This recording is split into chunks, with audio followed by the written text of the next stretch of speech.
The first book of Maccabees. And it happened afterwards that Alexander, the son of Philip the Macedonian, who first reigned in Greece having come from the land of Kittim, struck Darius the king of the Persians and the Medes.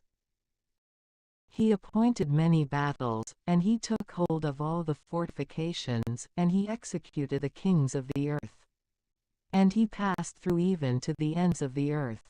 And he received the spoils of many nations. And the earth was silenced in his sight. And he gathered together power, and an exceedingly strong army. And he was exalted, and his heart was lifted up. And he captured the regions of nations and of sovereign leaders, and they became tributaries to him. And after these things, he fell down on his bed, and he knew that he would die. And he called his servants, nobles who were raised with him from his youth. And he divided his kingdom to them, while he was still alive. And Alexander reigned 12 years, and then he died. And his servants obtained his kingdom, each one in his place. And they all put diadems on themselves after his death, and their sons after them, for many years, and evils were multiplied on the earth.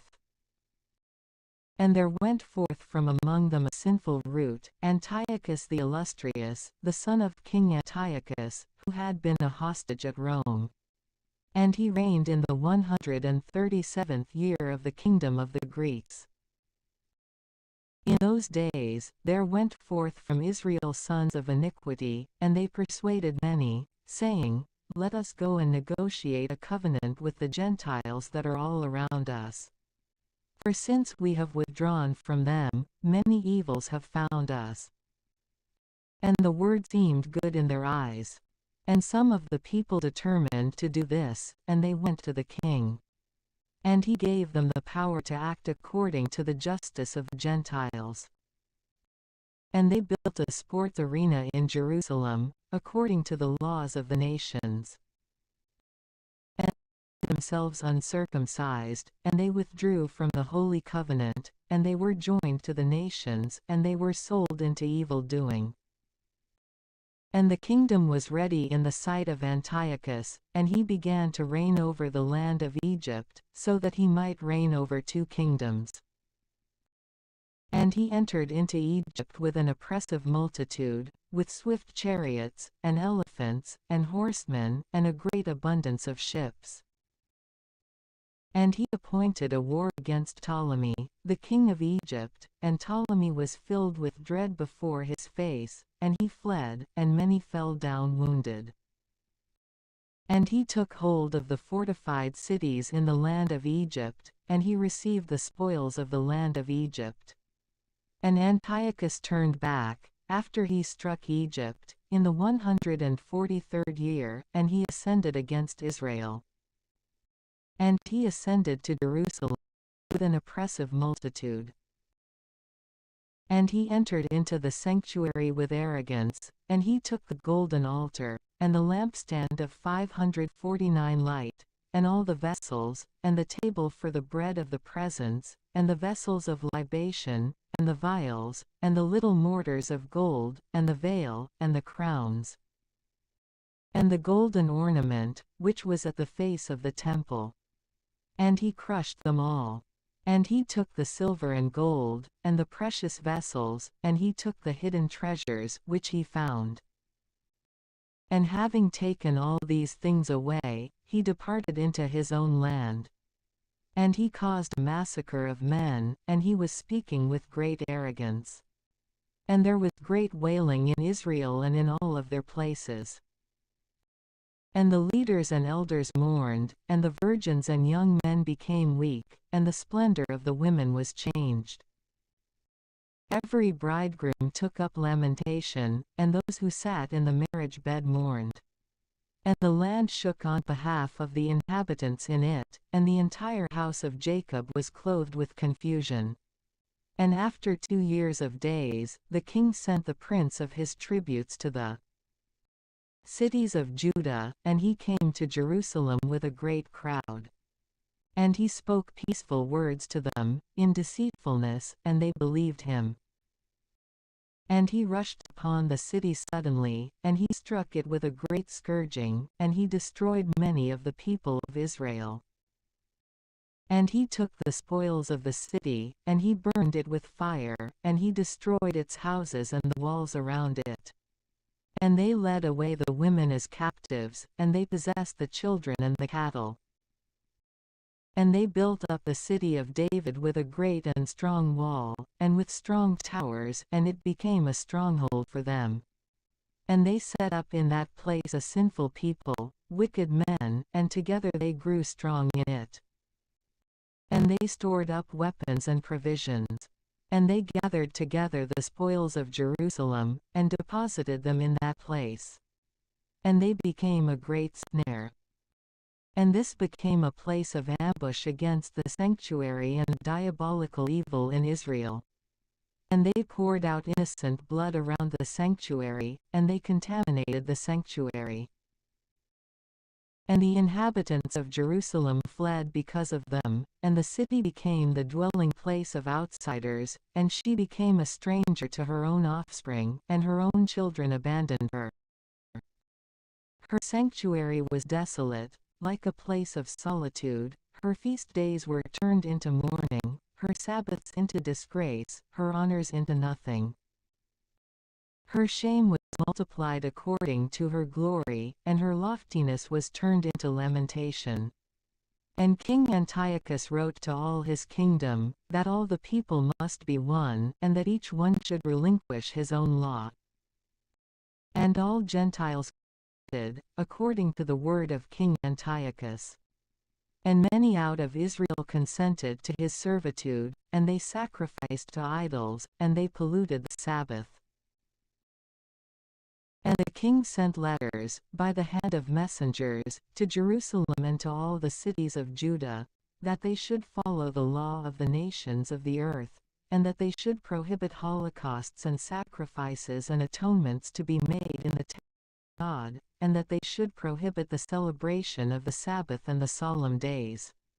And he ordered the holy places to be defiled, along with the holy people of Israel. And he ordered altars to be built, and temples, and idols, and he ordered the immolation of the flesh of swine and of unclean cattle, and that they should leave their sons uncircumcised, and defile their souls with all that is unclean nations, so that they would forget the law and would alter all the justifications of God, and that whoever would not act according to the word of King Antiochus should be put to death. According to all these words, he wrote to all his kingdom. And he appointed leaders over the people, who would compel them to do these things. And these ordered the cities of Judah to sacrifice. And many from the people, who had abandoned the law of the Lord, were gathered together by them. They committed evils upon the land. And they drove the people of Israel into hiding and into the secret places of fugitives. On the 15th day of the month of Kislev, in the 145th year, King Antiochus set up the abominable idol of desolation on the altar of God, and they built altars throughout all the surrounding cities of Judah. And they burned frankincense, and they sacrificed before the doors of houses and in the streets. And they cut up the books of the law of God and destroyed them with fire. And all those who were found with the books of the testament of the Lord, and whoever observed the law of the Lord, they butchered, according to the edict of the king. By their power, they did these things to the people of Israel, as they were discovered in the cities, month after month. And on the 25th day of the month, they sacrificed on that altar which was opposite the high altar. And the women who circumcised their sons were butchered, according to the order of King Antiochus. And they suspended the children by their necks in all their houses, and those who had circumcised them, they butchered. And many of the people of Israel decided within themselves that they would not eat unclean things. And they chose to die, rather than to be defiled with unclean foods. And they were not willing to infringe upon the holy law of God, and they were butchered. And there was a very great wrath upon the people. In those days, there rose up Mattathias, the son of John, the son of Simeon, a priest of the sons of Jorib from Jerusalem, and he settled on the mountain of Modin. And he had 5 sons, John, who was surnamed Gadi, and Simon, who was surnamed Thassi, and Judas, who was called Maccabees, and Eleazar, who was surnamed Avaran, and Jonathan, who was surnamed Apphus. The evils that were done among the people of Judah and in Jerusalem. And Mattathias said, Woe to me, for why was I born to see the grief of my people and the grief of the holy city, and to sit there, while it is given into the hands of the enemies? The holy places have fallen into the hands of outsiders. Her temple is like a man without honor. The vessels of her glory have been taken away captive. Her old men have been butchered in the streets, and her young men have fallen by the sword of the enemies. What nation has not inherited her kingdom and taken from her spoils? All her beauty has been taken away. She who was free has become a slave. And behold, our sanctuary, and our beauty, and our splendor has been desolated, and the Gentiles have defiled them. Therefore, what is it to us that we still live?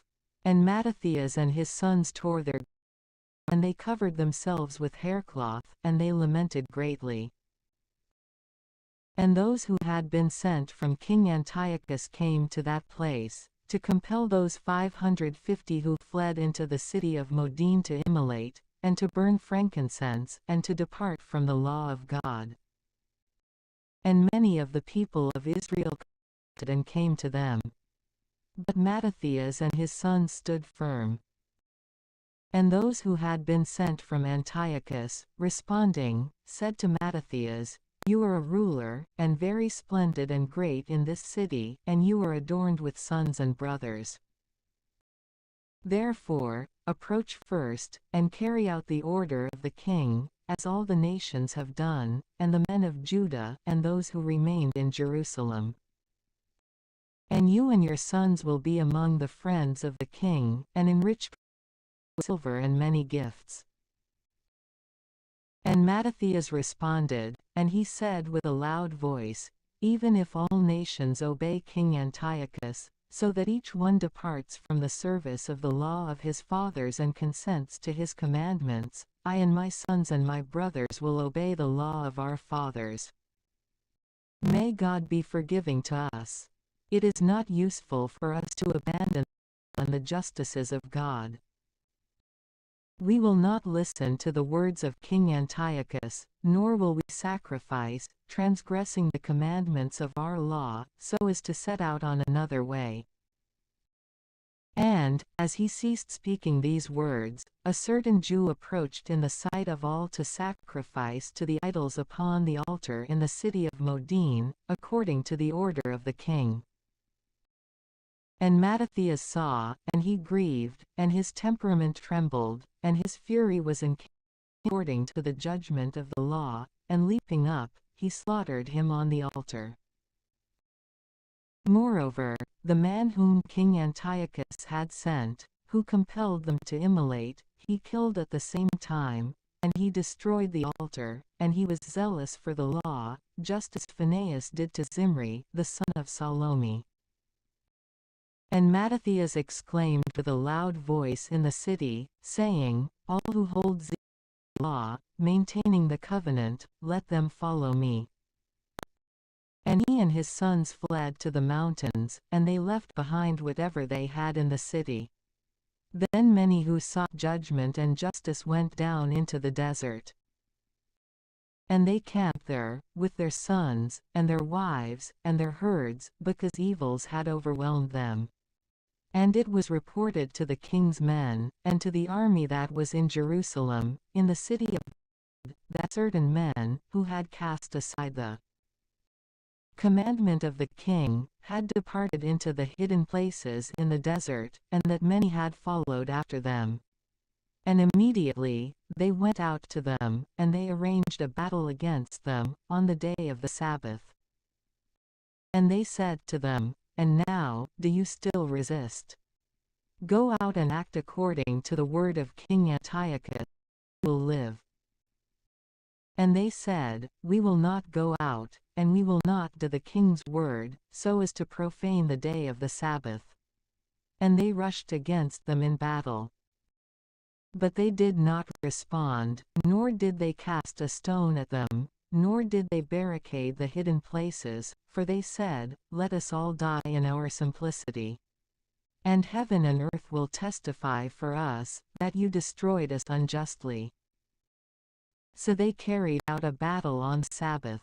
And they were put to death, with their wives, and their sons, and their cattle, even to the number of 1,000 souls of men. And Mattathias and his friends heard of it, and they held a very great lamentation for them.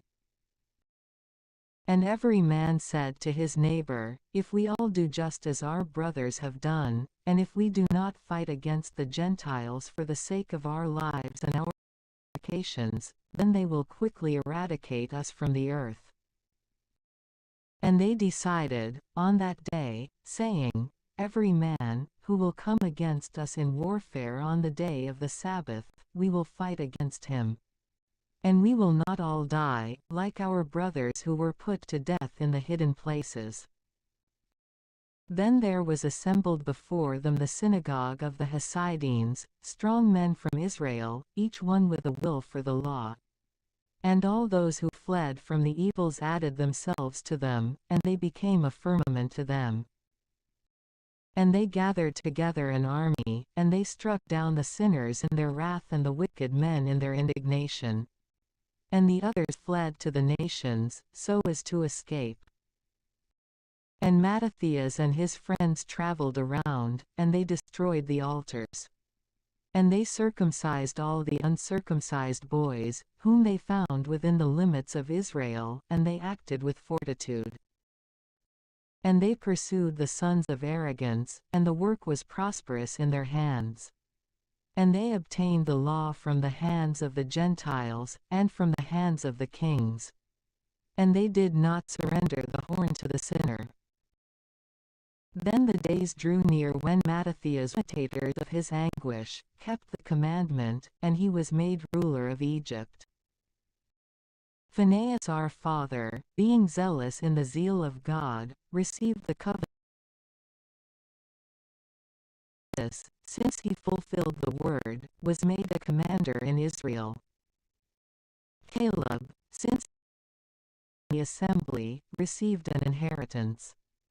David, in his mercy, obtained the throne of a king of generations.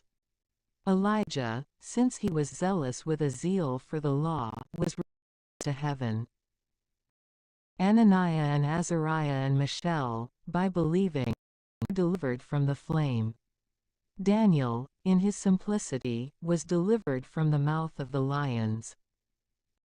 And so, consider that, through generation after generation of all those who trusted in him, none have failed in strength.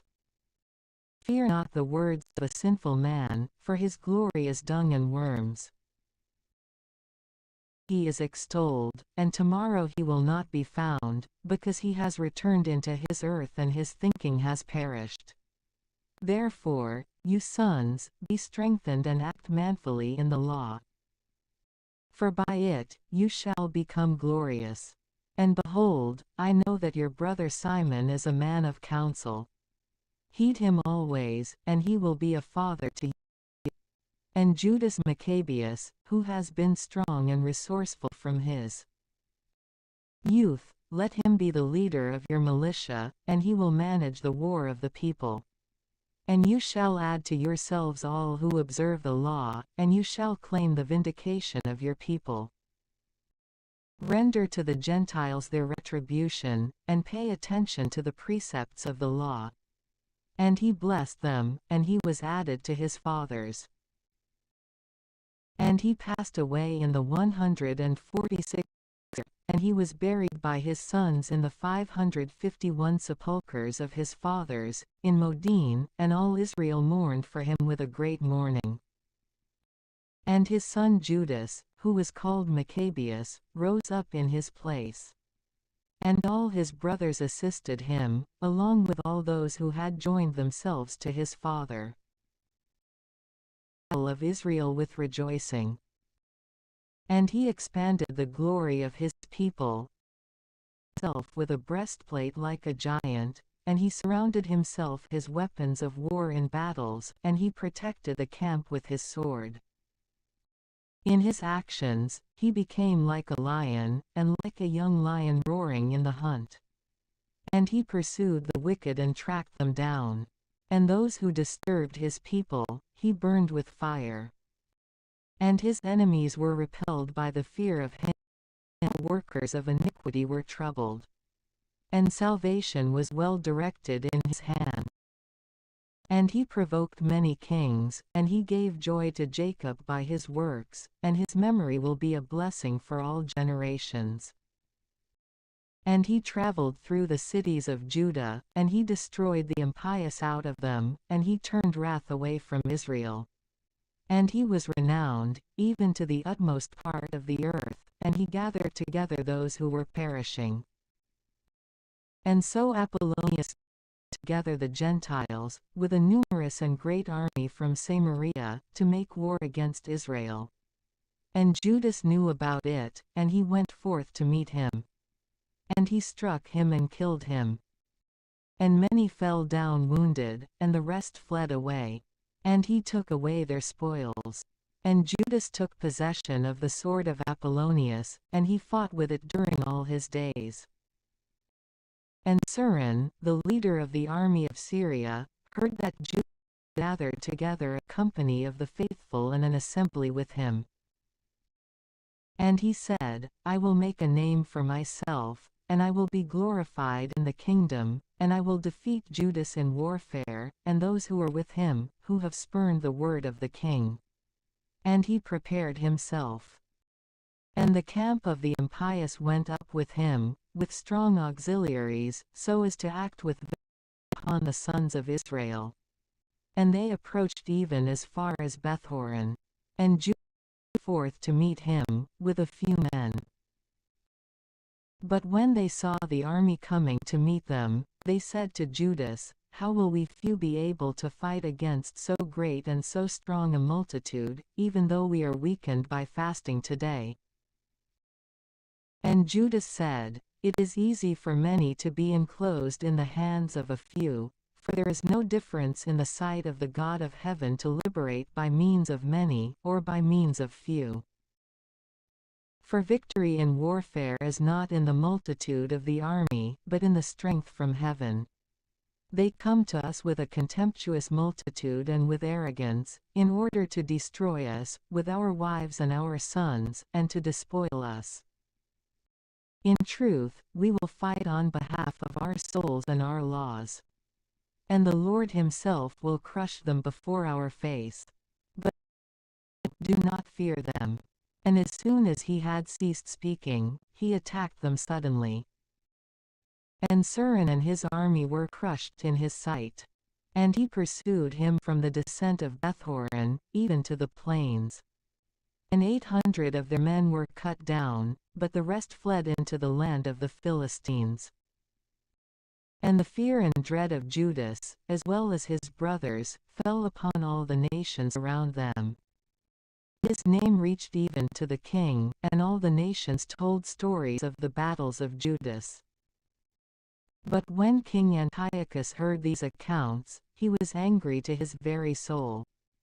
And he sent and gathered together forces from his entire kingdom, a very strong army. And he opened his treasury, and he gave out stipends to the army for a year, and he commanded them to make ready for all things. And he saw that the money from his treasures had failed, and that the tributes of the country were small. ascension and the scourging that he had caused on earth in order to take away the legitimate laws, which had been since the first days. And he feared, lest he not have enough the second time as the first, for expenses and gifts, which he had given before with a liberal hand. For his excesses were more than the kings who had been before him. And he was alarmed to his very soul, and he intended to go into Persia, and to take from the regions, and to gather together much money. And he left behind Lysias, a nobleman of royal family, to preside over the kingdom from the river Euphrates, even to the river of Egypt, and to raise his son, Antiochus, until he would return. And he handed over to him half of the army and the elephants. And he commanded him concerning all that he wanted, and concerning the inhabitants of Judea and Jerusalem, so that he would send an army against them to crush and to root out the virtue of Israel and the remnant of Jerusalem, and to take away the memory of them from that place, and so that he would establish dwelling places for the sons of foreigners in all their parts, and would distribute their land by lot. And so, the king took the remaining part of the army, and he went forth from Antioch, the city of his kingdom, in the 147th year. And he crossed over the river Euphrates, and he traveled through the upper regions. Then Lysias chose Ptolemy, the son of Dorymenes, and Nicanor and Gorgias, powerful men from among the king's friends. And he sent them with 40,000 men, and 7,000 horsemen, to enter into the land of Judah, and to destroy it, according to the word of the king. And so, succeeded with all their power, and they arrived and took a position near Emmaus, in the land of the plains. And the merchants of the regions heard of their name. And they took very much silver, and gold, and servants, and they came into the camp to take the sons of Israel into servitude. And armies from Syria and from the lands of foreigners were added to them. And Judas and his brothers saw that evils were being multiplied, and that armies had been positioned near their borders. And they knew the words of the king, which ordered the people to be put to death and to be utterly consumed. And they said, each one to his neighbor, let us relieve the dejection of our people, and let us fight on behalf of our people in our sacred places. And an assembly was gathered together, so that they would be prepared for battle, and so that they could pray and ask for mercy and compassion. Now Jerusalem was not inhabited, but was like a desert. There was no one who entered or exited from among her children. And the sanctuary was trampled upon, and the sons of foreigners were in the stronghold. This place was the habitation of the Gentiles. And delight was taken away from Jacob, and the music of flute and harp ceased in that place. And they gathered together to Mizpah, opposite Jerusalem. For a place of prayer was in Mizpah, in the former Israel. And they fasted on that day, and 552 they clothed themselves with haircloth, and they placed ashes on their heads, and they tore their garments. And they laid open the books of the law, in which the Gentiles searched for the likeness of their idols. And they brought the priestly ornaments, and the first fruits, and they roused the Nazarites, who had fulfilled their days. And they cried with a loud voice toward heaven, saying, what shall we do with these, and where shall we take them? For your holy things have been trampled and defiled, and your priests have been in mourning and in humiliation.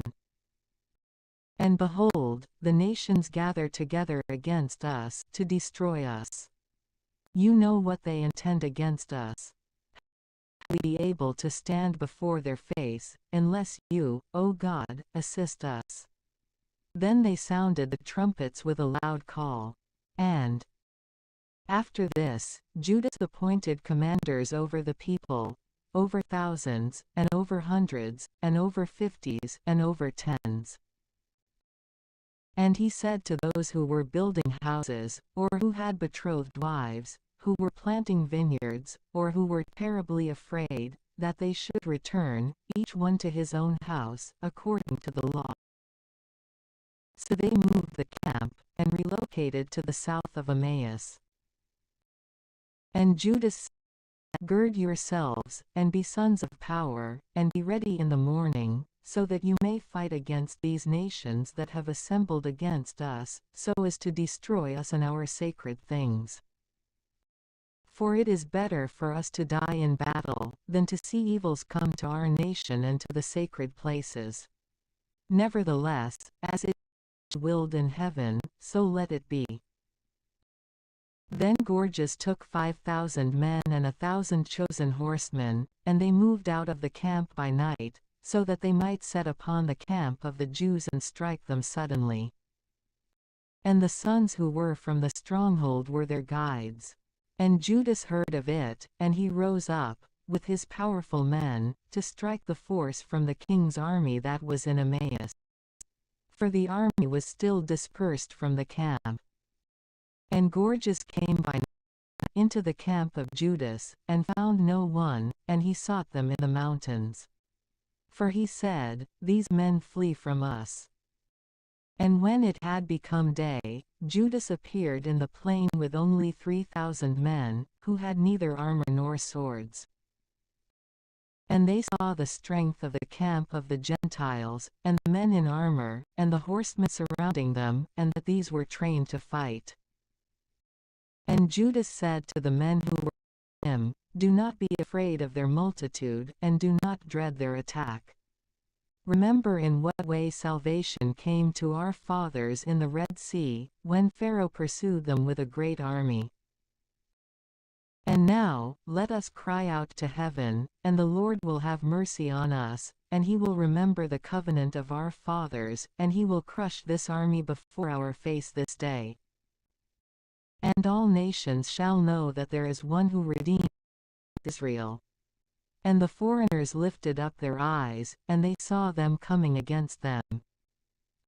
And they went out of the camp into battle, and those who were with Judas sounded the trumpet. And they came together. And the Gentiles were crushed, and they fled into the plains. But the last of them all fell by the sword, and they pursued them even to Gazara, and even to the plains of Idumea, and Azotus, and Jamnia. And there fell from them as many as 3,000 men. And Judas returned, with his army following him. And he said to the people, "Do not desire the spoils, for there is war before us. And Gorgias and his army are near us on the mountain. But stand firm now against our enemies, and fight against them, and you shall take the spoils afterwards securely." And while Judas was speaking these words, behold, a certain part of them appeared from the mountain. And Gorgias saw that his men were put to flight, and that they had set fire to the camp. For the smoke that he saw declared what had happened. When they had seen this, they became very afraid, seeing at the same time both Judas and his army in the plains prepared to do battle. So they all fled away into the encampment of the foreigners. And Judas returned to take the spoil of the camp, and they obtained much gold and silver, and hyacinth, and purple of the sea, and riches. And returning, they sang a canticle, and they blessed God in heaven, because he is good, because his mercy is with every generation. And so, a great salvation occurred in Israel in that day. But those among the foreigners who escaped went and reported to Lysias all that had happened. And when he heard these things, he was discouraged, being alarmed to his very soul. For things had not occurred in Israel according to his wishes, nor as the king had commanded. And, in the following year, Lysias gathered together 60,000 chosen men and 5,000 horsemen, so that he might defeat them in warfare. And they came into Judea, and they positioned their camp in Bethsur, and Judas met them with 10,000 men. And they saw the strength of the army, and so he prayed, and he said, Blessed are you, Savior of Israel, who crushed the assault of the powerful by the hand of your servant David, and who delivered up the camp of the foreigners into the hand of Jonathan, the son of Saul, and his armor-bearer. Enclose this army in the hand of your people Israel, and let them be confounded in their soldiers and their horsemen. Strike them with dread, and melt away the boldness of their strength, and let them shudder in their grief. Cast them down with the sword of those who love you, and let all who know your name praise you with hymns. And they went forth to battle, and there fell from the army of Lysias 5,000 men. But Lysias, seeing their flight and the boldness of the Jews, and that they were prepared either to live or to die with fortitude, went to Antioch and chose soldiers, so that they might come back to Judea with greater numbers. Then Judas and his brothers said, Behold, our enemies have been crushed. Let us go up now to cleanse and renew the holy places. And all the army gathered together, and they ascended to Mount Zion. And they saw the sanctuary deserted, and the altar profaned, and the gates burned, and weeds growing up in the courts, as in a forest or as on the mountains, and the adjoining chambers demolished. And they rent their garments, and they made a great wailing, and they placed ashes on their heads. And they fell to the ground on their faces, and they sounded the trumpets of alarm, and they cried out toward heaven. Then Judas numbered men to fight against those who were in the stronghold, until they had cleansed the holy places. And he chose priests without blemish, whose will held to the law of God. And they cleansed the 553 holy places, and they took away the stones of defilement to an unclean place. And he considered the altar of holocausts, which had been profaned, as to what he should do with it. And a good counsel fell upon them, to destroy it, lest it might become a reproach to them, because the Gentiles had defiled it, so they demolished it. And they stored the stones in the mountain house, in a fitting place, until there should come a prophet who would provide an answer about these. Then they took whole stones, according to the law, according to that which was before.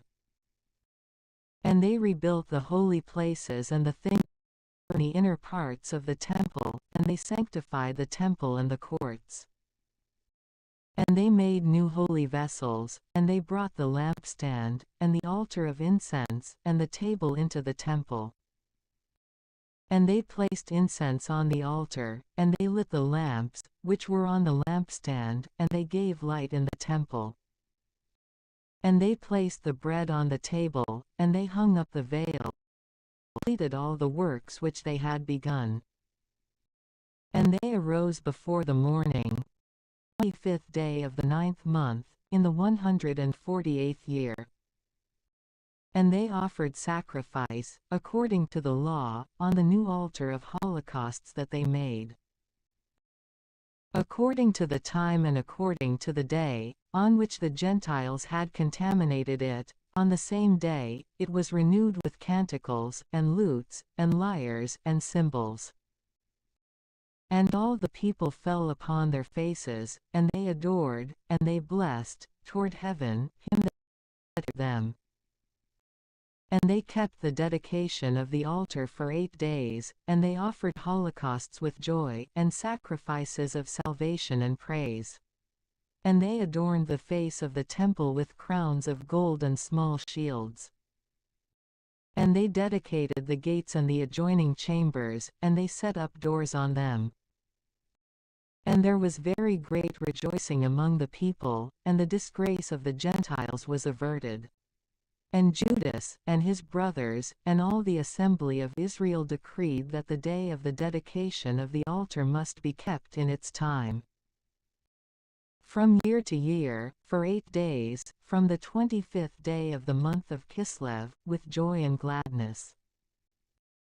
And they built up, at that time, Mount Zion, with high walls and strong towers all around, lest the Gentiles should at any time come and trample upon it, as they did before. And he stationed a garrison there, to keep it, and he fortified it, in order to guard Bethshur, so that the people might have a fortification opposite the face of Idumea. And it happened that, when the surrounding nations heard that the altar and the sanctuary had been rebuilt as before, they were very angry.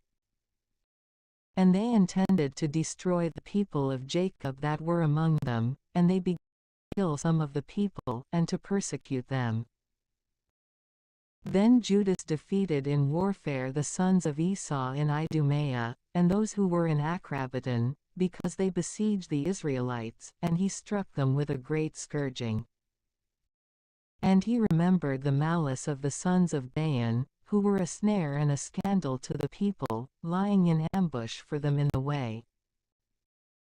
And they were trapped by him in the tower, and he took up a position near them, and he anathematized them, and he burned their towers with fire, along with all who were in them. Then he crossed over to the sons of Ammon, and he found a strong hand, and an abundant people, and Timothy was their commander. And he engaged in many battles with them, and they were crushed in their sight, and he struck them down. And he seized the city of Jazer, and her sister cities, and returned to Judea. And the Gentiles, who were in Gilead, gathered together against the Israelites, who were within their borders, to take them away, and so they fled into the fortress of Dathema. And they sent letters to Judas and his brothers, saying, The Gentiles all around have been gathered away, and they are preparing to come and occupy the fortress into which we have fled. And Timothy is the commander of their army. Now, therefore, come and rescue us from their hand. Many of us have fallen. And all our brothers, who were in the places of Tob, have been put to death. And they have led away as captives their wives, and their children, and their spoils. And they have slain nearly 1,000 men in that place.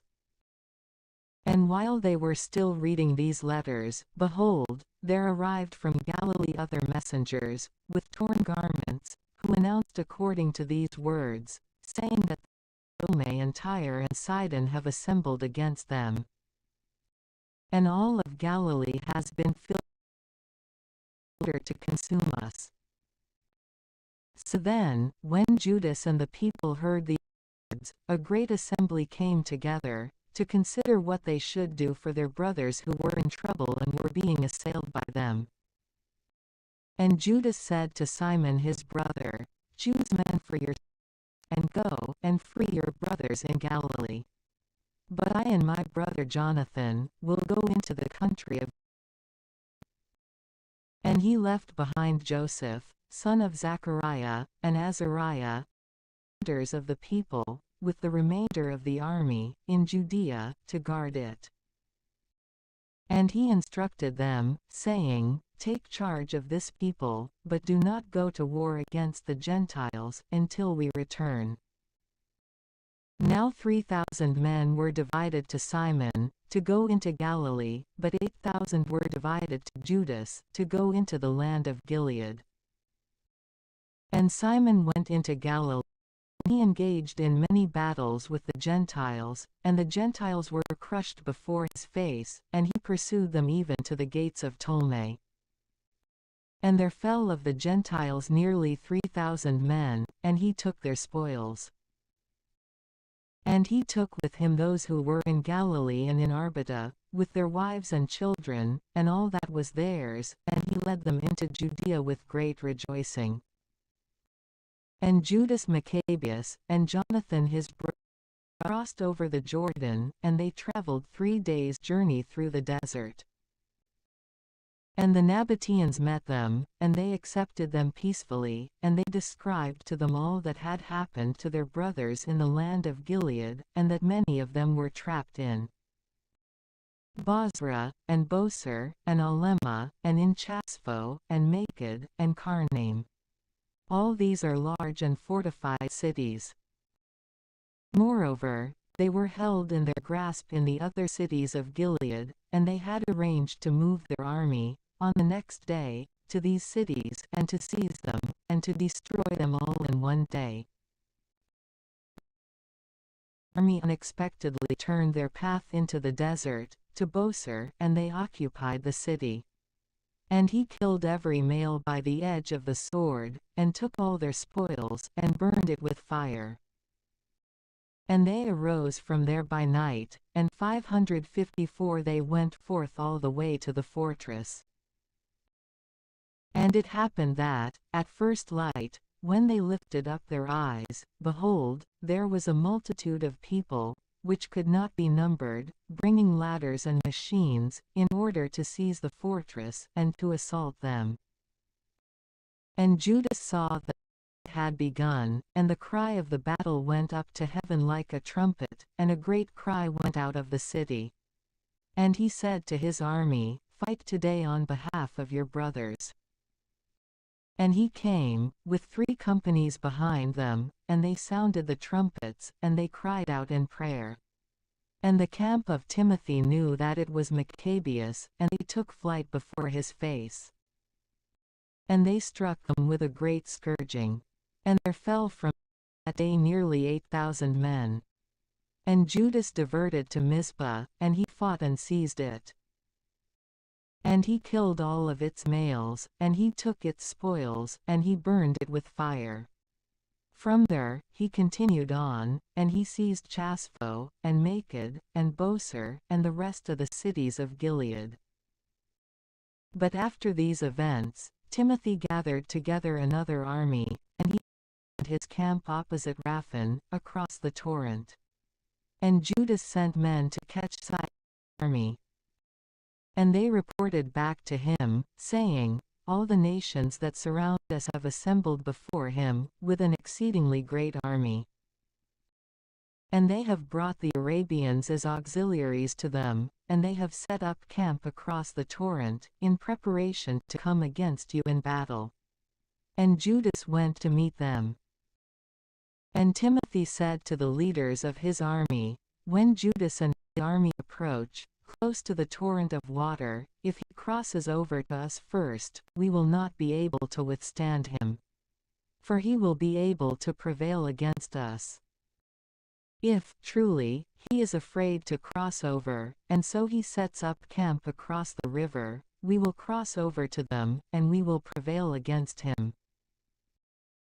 But when Judas approached, close to the torrent of water, he stationed the scribes of the people near the torrent, and he commanded them, saying, Permit no man to stay behind, but let all come into the battle. And he crossed over to them first, and all the people after him. And all the Gentiles were crushed before their face, and they threw away their weapons, and they fled to the temple that was in Carnaim. And he occupied that city, and he burned the temple with fire, along with all the things that were in it. And Carnaim was subdued, and it could not stand against the face of Judas. And Judas gathered together all the Israelites who were in the land of Gilead, from the least even to the greatest, with their wives and children, and a very great number to come into the land of Judah. And they came as far as Ephron. And this was a great city, positioned at the entrance, strongly fortified, and there was no way to go around it on the right or on the left, but the path was through the midst of it. And those who were in the city shut themselves in and barricaded the gates with stones. And so Judas sent to them with words of peace, saying, Let us cross through your land, to go into our own land, and no one will harm you, we will only cross through on foot. But they were not willing to open to them. Then Judas instructed a proclamation to be made in the camp, that they would engage them, each one from the place where he was. And the men of the army drew close. And he assaulted that city all day and all night. And the city was delivered into his hand. And they destroyed every male with the edge of the sword, and he eradicated the city, and he took its spoils, and he crossed through the entire city, over those who had been slain. Then they crossed over the Jordan to the great plain that is opposite the face of Beth-shan. And Judas was gathering the stragglers and exhorting the people, throughout the entire way, until they came into the land of Judah.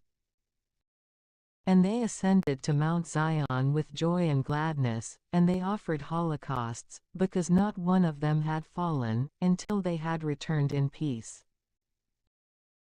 Now in the days that Judas and Jonathan were in the land of Gilead, and Simon his brother was in Galilee against the face of Ptolemy, Joseph, the son of Zachariah, and Azariah, the leader of the army, heard good things about the battles that were fought.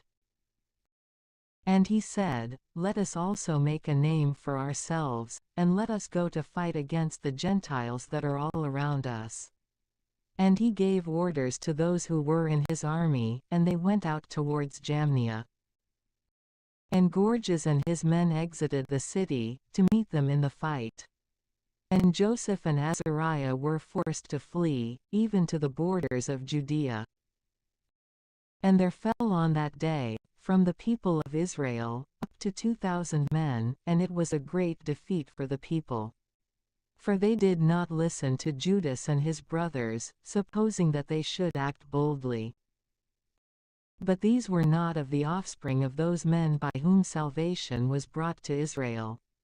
And the men of Judah were magnified greatly in the sight of all Israel and of all the nations where their name was heard. And the people gathered to them with favorable acclamations. And so Judas and his brothers went out and assailed the sons of Esau, in the land that is toward the south, and he struck Hebron and her sister cities, and he burned its walls and the towers all around it with fire. And he moved his camp to go into the land of the foreigners, and he traveled through Samaria. In that day, some priests fell in battle. Since they desired to act boldly, they went out, without counsel, into the battle. And Judas turned aside to Azotus, into the land of the foreigners, and he destroyed their altars, and he burned the statues of their gods with fire. And he seized the spoils of the cities, and he returned to the land of Judah. And King Antiochus was traveling through the upper regions, and he heard that the city of Elymais in Persia was very noble and abundant in silver and gold, and that the temple in it was very opulent, and that there were, in that place, coverings of gold, and breastplates and shields, which Alexander, the son of Philip, king of Macedonia, who reigned first in Greece, had left behind. So he came and sought to seize the city and to pillage it. And he was not able, because this plan became known to those who were in the city. And they rose up in battle, and he fled away from there, and he departed with great sadness, and he returned into Babylon. And someone arrived to report to him in Persia, that those who were in the land of Judah were forced to flee the camp, and that Lysias went forth with a particularly strong army, and he was forced to flee before the face of the Jews, and that they were strengthened by the weapons and resources, and many spoils which they seized from the camps they demolished, and that they had destroyed the abomination, which he had established on the altar that was in Jerusalem, and that the sanctuary, just as before, had been 555 encircled with high walls, along with Bethsher, his city. And it happened that, when the king heard these words, he was terrified and very moved. And he fell down on his bed, and he fell into feebleness out of grief. It had not happened to him as he had intended. And he was in that place through many days. For a great grief was renewed in him, and he concluded that he would die. And he called all his friends, and he said to them, Sleep has withdrawn from my eyes, and I am declining, and my heart has collapsed out of anxiety. And I said in my heart, how much trouble has come to me, and what floods of sorrow there are, where I am. I used to be cheerful and beloved in my power. Truly, now, I remember the evils that I did in Jerusalem, from which place I also took away all the spoils of gold and silver that were in it, and I sent to carry away the inhabitants of Judah without cause.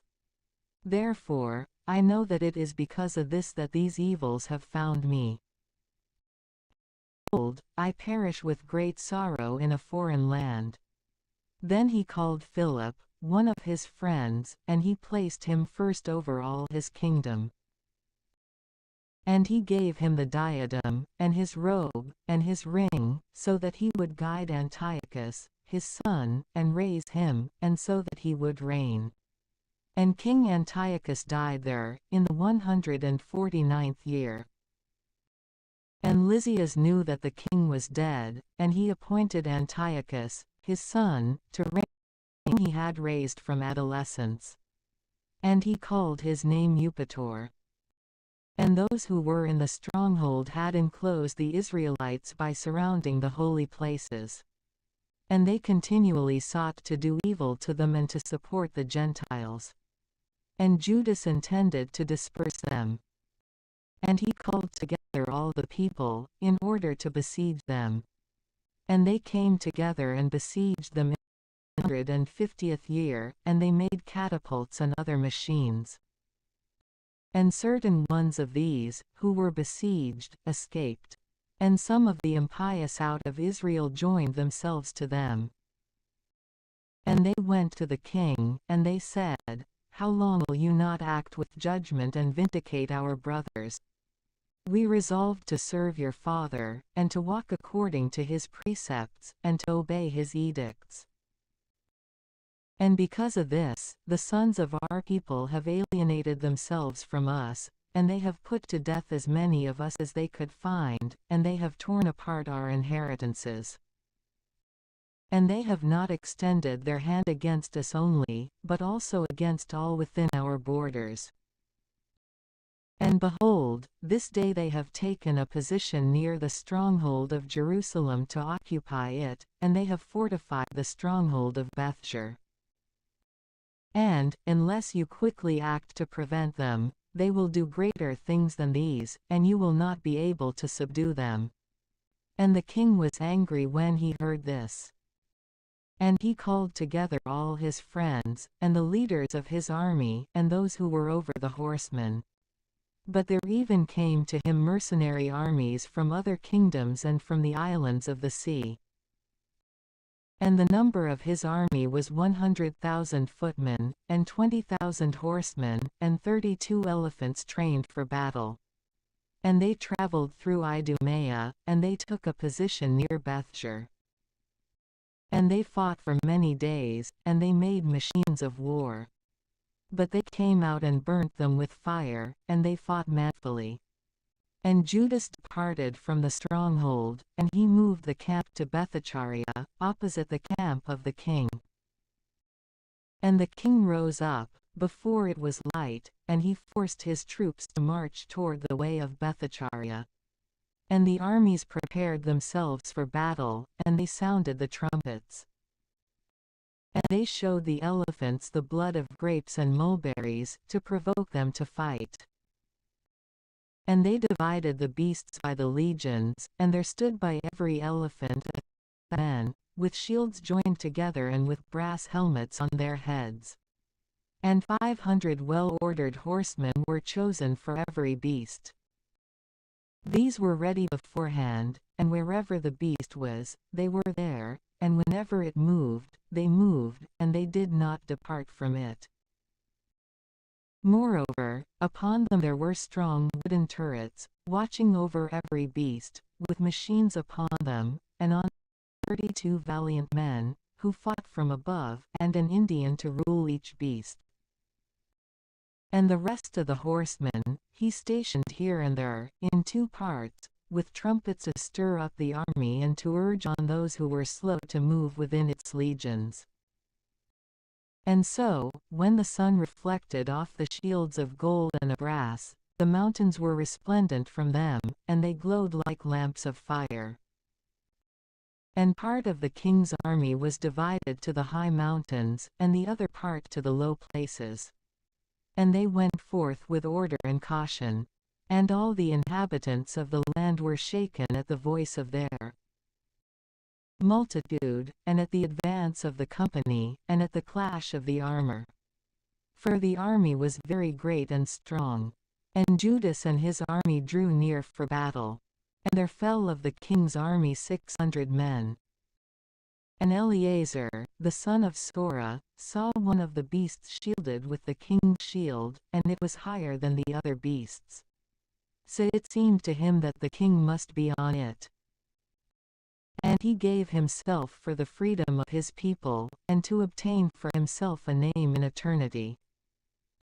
And he ran up to it boldly in the midst of the legion, killing on the right and on the left, and they fell down before him on this side and that. And he went between the feet of the elephant, and put himself under it, and he killed it. And it fell to the ground upon him, and he died there. And, seeing the strength of the king and the forcefulness of his army, they turned themselves away from them. But the king's camp went up against them in Jerusalem. And the king's camp took up a position near Judea and Mount Zion. And he made peace with those who were in Bethshur. And they went out of the city, because they had no provisions in their confinement, for it was the Sabbath of the land. And the king captured Bethshur, and he stationed a garrison there to keep it. And he turned his camp against the place of sanctification for many days. And he stationed there catapults and other machines to cast fire, and windlasses to cast stones and darts, and small catapults to cast arrows and metal. But they also made machines against their machines, and they fought for many days. But there were no foods in the city, because it was the 7th year. And those who had remained in Judea were from the Gentiles, so they consumed all that they had left from what had been stored up. And there remained in the holy places a few men, for the famine had prevailed over them. And they were scattered, each one to his own place. Then Lysias heard that Philip, whom King Antiochus had appointed, when he was still alive, to raise his son, Antiochus, and to reign, had returned from 556 Persia and Media, with the army that went with him, and that he sought to take upon himself the affairs of the kingdom. He hurried to go and to say to the king and the commanders of the army, "We are weakened every day, and our food is limited, and the place that we besiege is strong, and it is incumbent upon us to put the kingdom in order. And so now, let us bestow a pledge to these men, and make peace with them and with all their nation. And let us establish for them that they may walk according to their own laws, just as before. For, because of the laws, which we despised, they have become angry and have done all these things." And the idea was pleasing in the sight of the king and the leaders. And he sent to them to make peace. And they accepted it. And the king and the leaders swore to them. And they went out of the stronghold.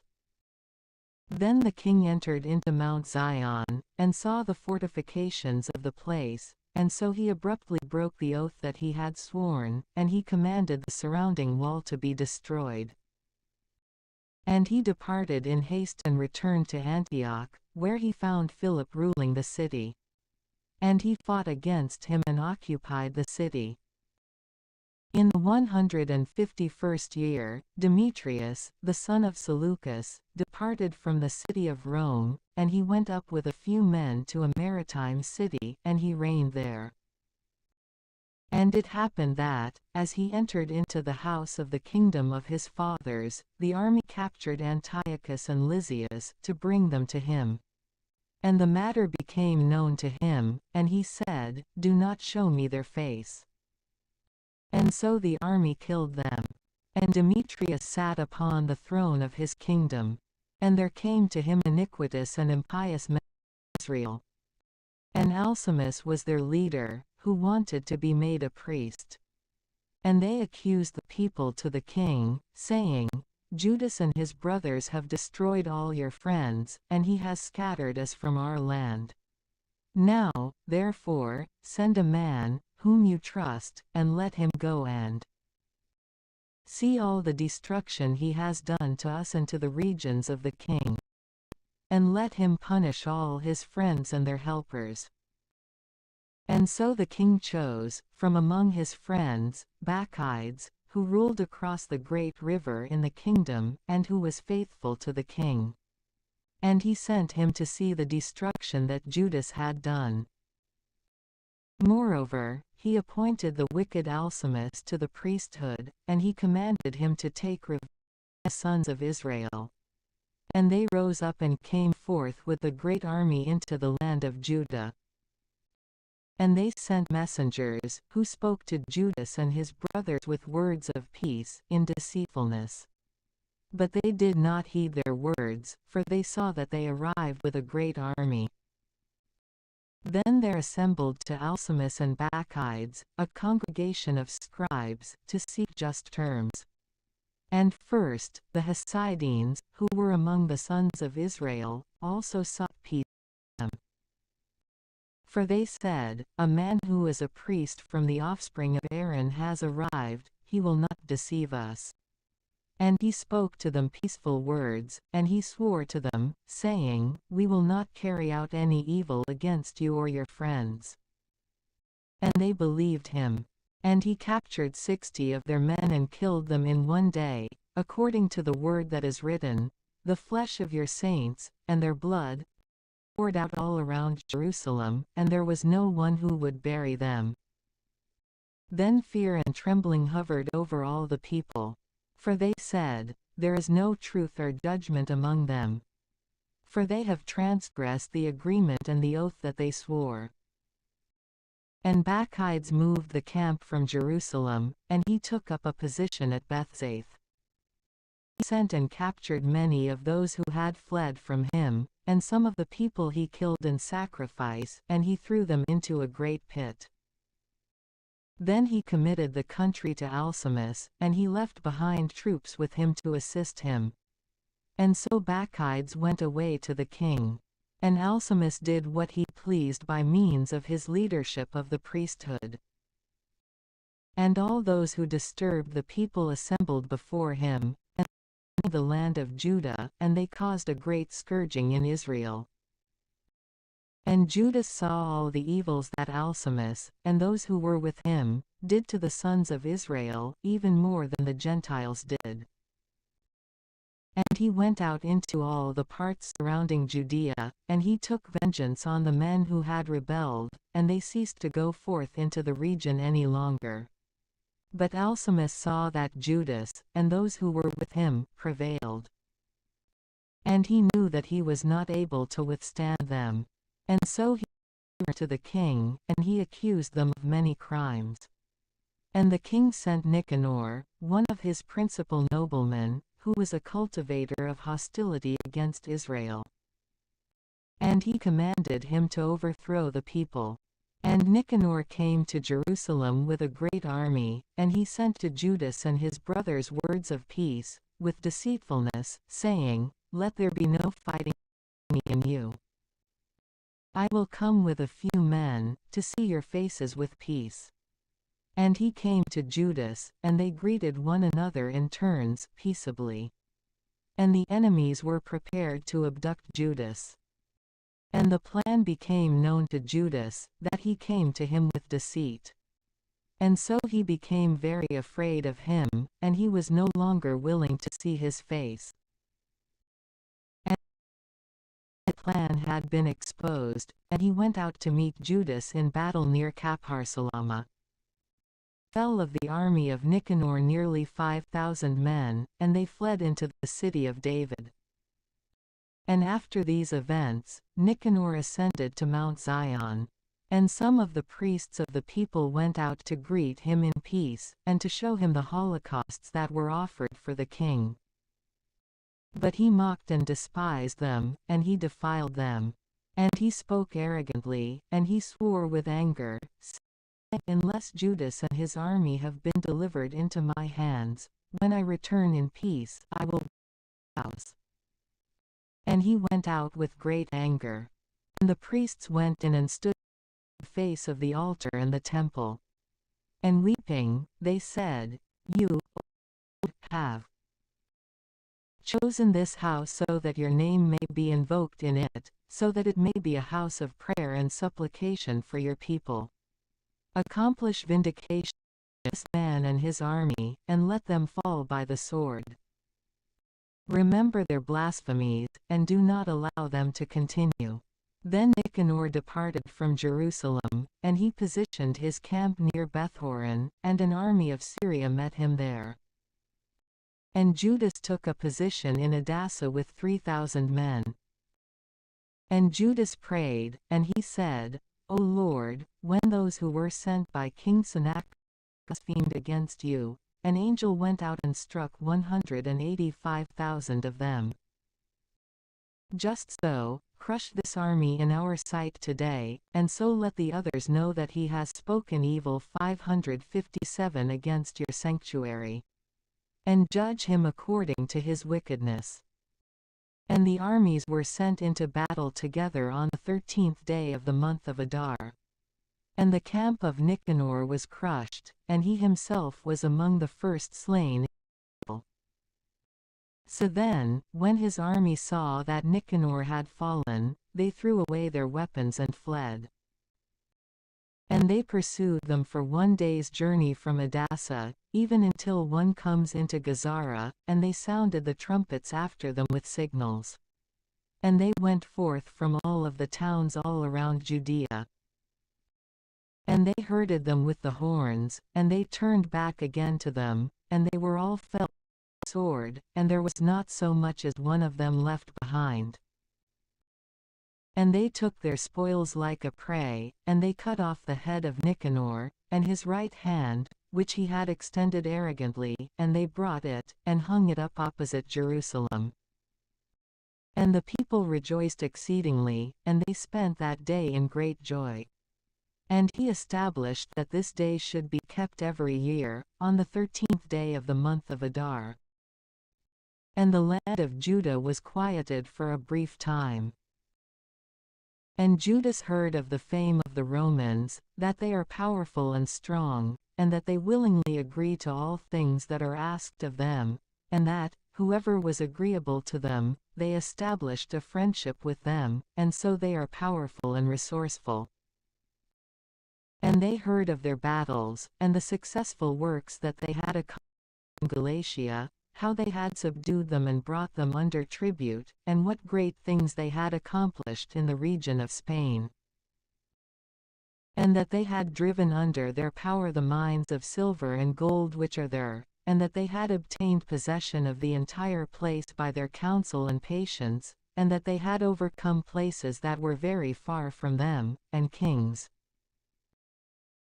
who came against them from the ends of the earth, and had them and struck them with a great scourging, while the rest pay tribute to them every year, and that they had defeated in battle Philip, and Perses the king of the Cetines, and the others who had taken up arms against them, and had crushed them in warfare and subdued them, and how Antiochus, the great king of Asia, who brought a fight against them, having 120 elephants, with horsemen, and swift chariots, and a very army, was crushed by them.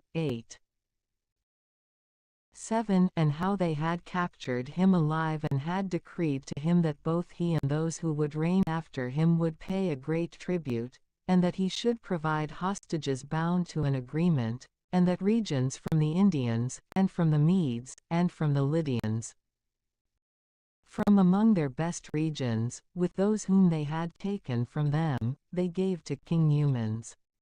And those who were in Greece wanted to go out and defeat them, but they became aware of this plan. And so they sent one general to them, and he fought against them, and many of them fell, led into captivity their wives, and their sons, and they despoiled them and took possession of their land, and they destroyed their walls and drove them into servitude, even to this day. And the remaining kingdoms and islands, which at any time had resisted them, they destroyed and drove under their power. But with their friends, and with those who remained at peace with them, they maintained friendship and conquered kingdoms, those that were near and those that were far off. For all those who heard of their name were afraid of whomever they wanted to help become ruler. These reigned, but whomever they wanted, they deposed from the kingdom. Greatly exalted. And of all these, none wore a diadem or was clothed to be magnified in this. And also, they had made themselves a senate house, and they consulted daily with 320 men, continually acting as a council for the multitude, so that they would do the things that were right. And they commit their government to one man each year, to rule over their entire land, and they all obey this one, and there is no envy or jealousy among them. And so Judas chose Eupolemus, the son of John, the son of Jacob, and Jason, the son of Eleazar, and he sent them to Rome to make an agreement of friendship and an alliance with them, and so that they would take away from them the yoke of the Grecians. For they saw that they oppressed the kingdom of Israel with servitude. And they went to Rome, a very long journey, and they entered the Senate house, and they said, Judas Maccabeus, and his brothers, and the people of the Jews, have sent us to you to establish with you an alliance and peace. And so that we may be registered among your associates and friends. And the word was pleasing in their sight. And this is a copy of the writing, which they rewrote on tablets of brass and sent to Jerusalem, so that it would be with them in that place as a memorial of the peace and alliance. May all be well with the Romans and with the nation of the Jews, at sea and on land, forever. And may sword and enemy be far away from them. But if a war is instituted against the Romans first, or against any of their allies in all their dominions, the nation of the Jews will bring help to them, just as the situation shall direct, wholeheartedly. And those who do battle, they need not provide with supplies of wheat, or arms, or money, or ships, just as it seems good to the Romans, and they shall obey their orders while taking nothing from them. But in like manner also, if war will have fallen upon the nation of the Jews first, the Romans shall help them willingly, just as the situation permits them. And those who give assistance will not be provided with wheat, or arms, or money, or ships, just as it seems good to the Romans. And they shall obey their orders without deceit.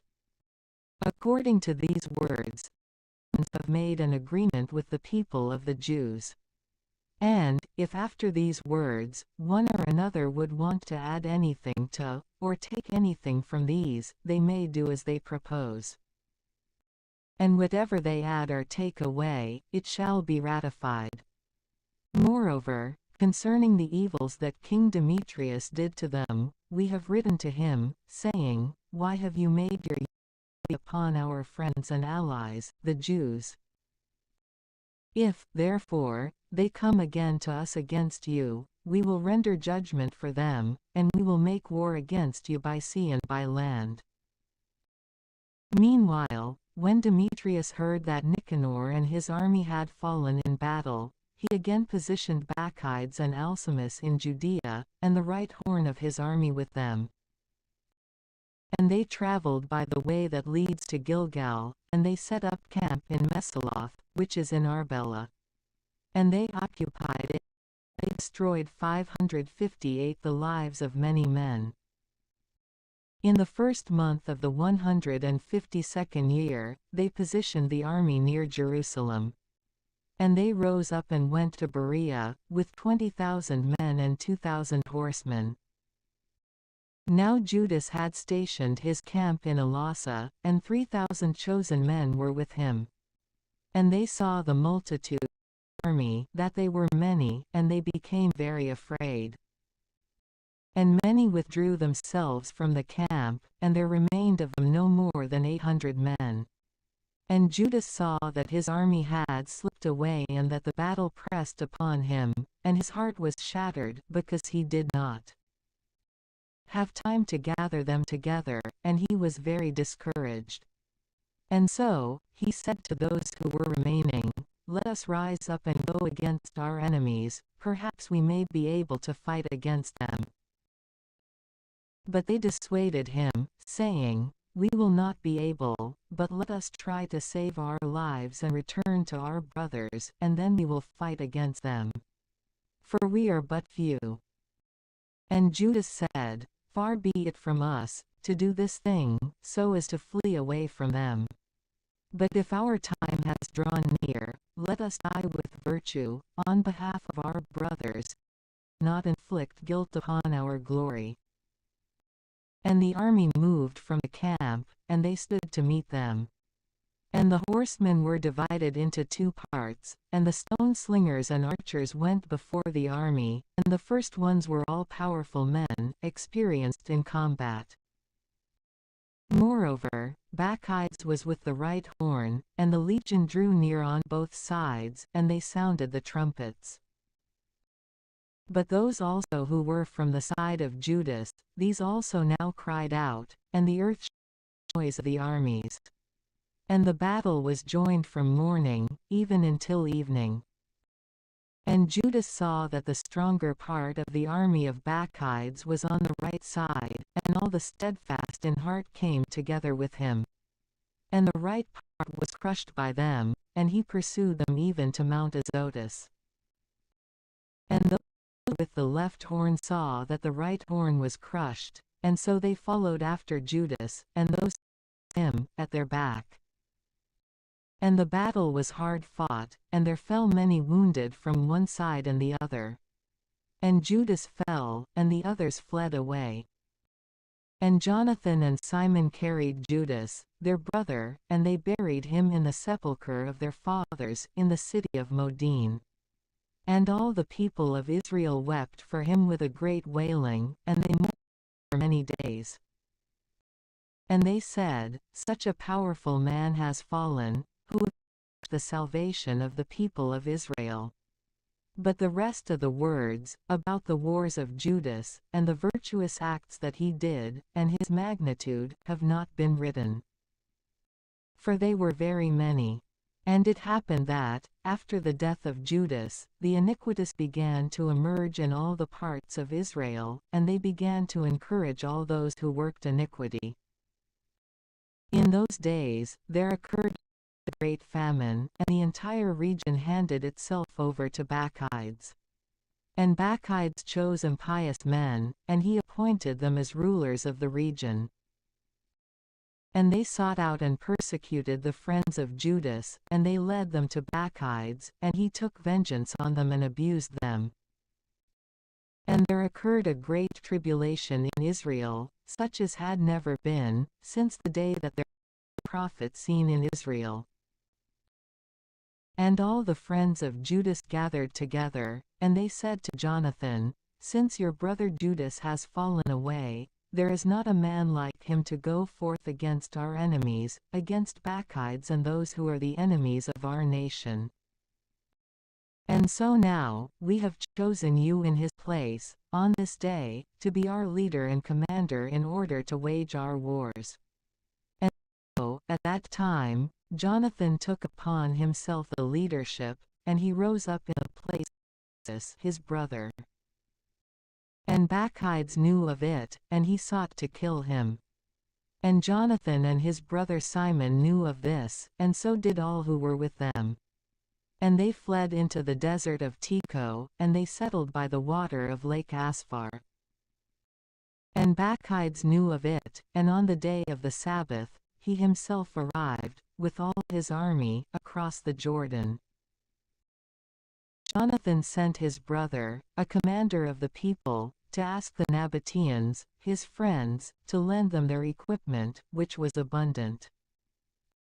And the sons of Jambri went forth from Medeba, and they captured John, and all that he had, and they went away in possession of these.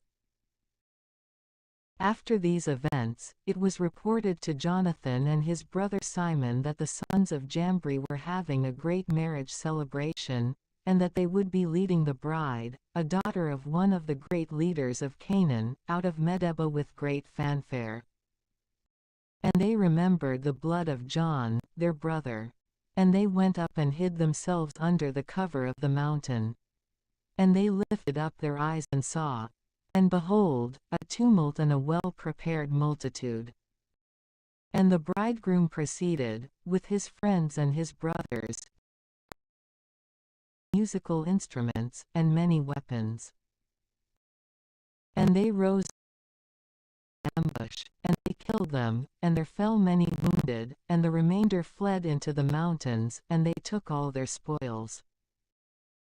And the marriage celebration was turned into mourning, the voice of their musical instruments into lamentation. And they took revenge for their brother, and they returned to the bank of the Jordan. And Bacchides heard about it, came on the day of the Sabbath all the way to the coast of the Jordan, with a great force. And Jonathan said to his own, Let us rise up and fight against our enemies. For it is not today, as it was yesterday, or the day before. For behold, the war is before us, and truly, with the water of the Jordan here and there, and the banks, and the marshes, and the woods, there is no place for us to turn aside. Therefore, cry out so that you may be freed from the hand of your enemies. And they joined together in warfare. And Jonathan extended his hand to strike Bacchides, but he turned away from him in retreat. And Jonathan, and those who were with him, leapt forward into the Jordan, and they swam across the Jordan to them. And there fell from the side of on that day 1,000 men. And they returned to Jerusalem. And fortified cities in Judea, the fortification that was in Jericho, and in Emmaus, and in Bethhoron, and in Bethel, and Timnath, and Pharathan, and Tephan, with high walls, and gates, and bars. And he stationed garrisons in them, so that those in Israel became trained in warfare. And he fortified the city of Bethshur, and of Gazara, and the stronghold, and he stationed auxiliaries in them, with supplies of rations. And he took the sons of the leaders of the region for hostages, and put them in the stronghold in Jerusalem under guard. Now in the second month of 559, the 153rd year, Alcimus instructed that the walls of the inner court of the sanctuary be destroyed, and that the works of the prophets be destroyed. To destroy them.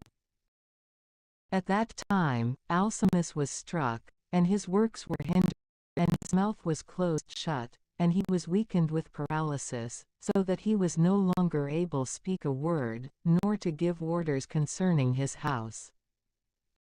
And Alcimus died at that time, in great torment. And Bacchides saw that Alcimus was dead. And he returned to the king. And the land was quiet for 2 years. And all the iniquitous considered together, saying, Behold, Jonathan, and those with him, live in quietude and confidence.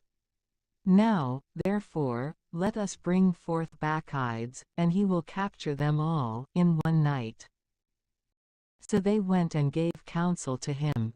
And he rose up, so as to advance with a great army.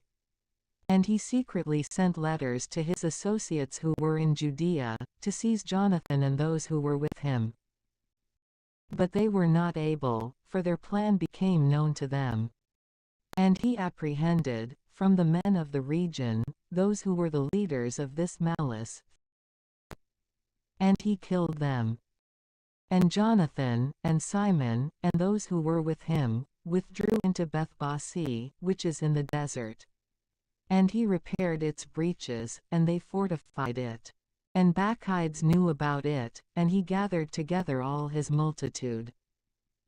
And he reported it to those who were from Judea. And he came and made camp above Bethbasi, and he fought against it for many days, and he made machines of war.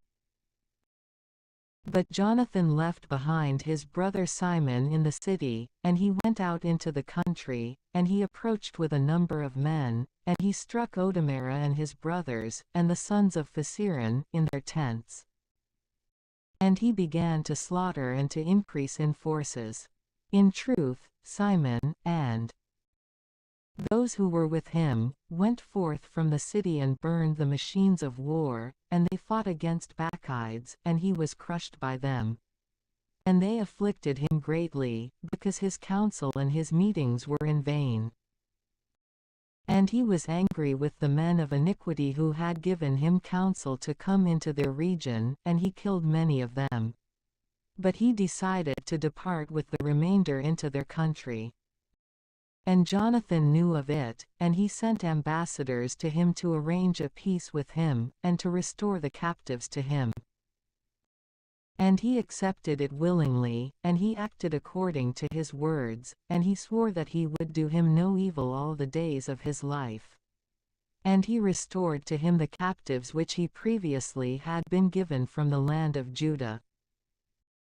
And he turned back and went away into his own land, and he no longer drew near, in order to enter into their borders. And so the sword ceased from Israel. And Jonathan lived in Michmash, and, in that place, Jonathan began to judge the people, and he destroyed the impious out of Israel. And in the 160th year, Alexander, the son of Antiochus, who was surnamed the Illustrious, came up and occupied Ptolemy, and they received him, and he reigned there. And King Demetrius heard of it, and he gathered together an exceedingly great army, and he went forth to meet him in battle. And Demetrius sent a letter to Jonathan, with peaceful words, to magnify him. For he said, "Let us first make a peace with him, before he makes one with Alexander against us. For he will remember all the evils that we have done to him, and to his brother, and to his nation." And he gave him the authority to gather together an army, and to fabricate weapons, so that he would be his associate. And the hostages who were in the stronghold, he ordered to be handed over to him.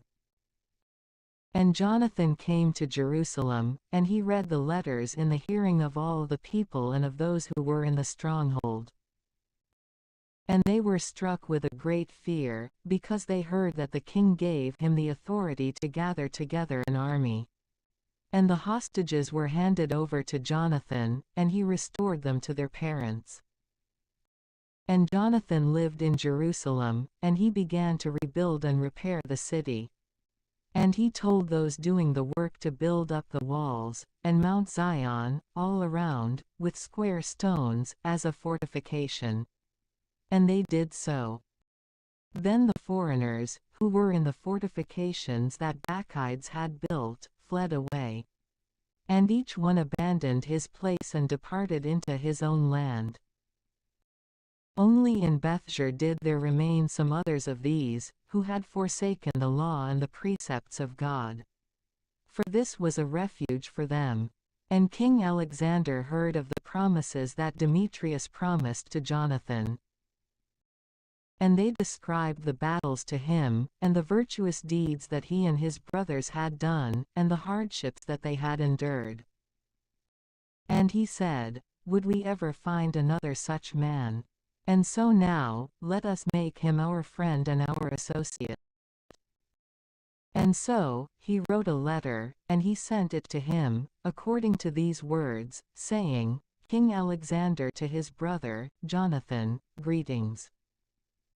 We have heard of you, that you are a man of power and strength, and that you are fit to be our friend. And so now, on this day, we appoint that you be high priest of your people, and that you be called the king's friend, and that you be of one mind with us in affairs, and that you keep friendship with us." Then Jonathan clothed himself in a holy vestment, in the 7th month, in the 160th year, on the solemn day of the Feast of Tabernacles. And he gathered together an army, and he made an abundance of weapons.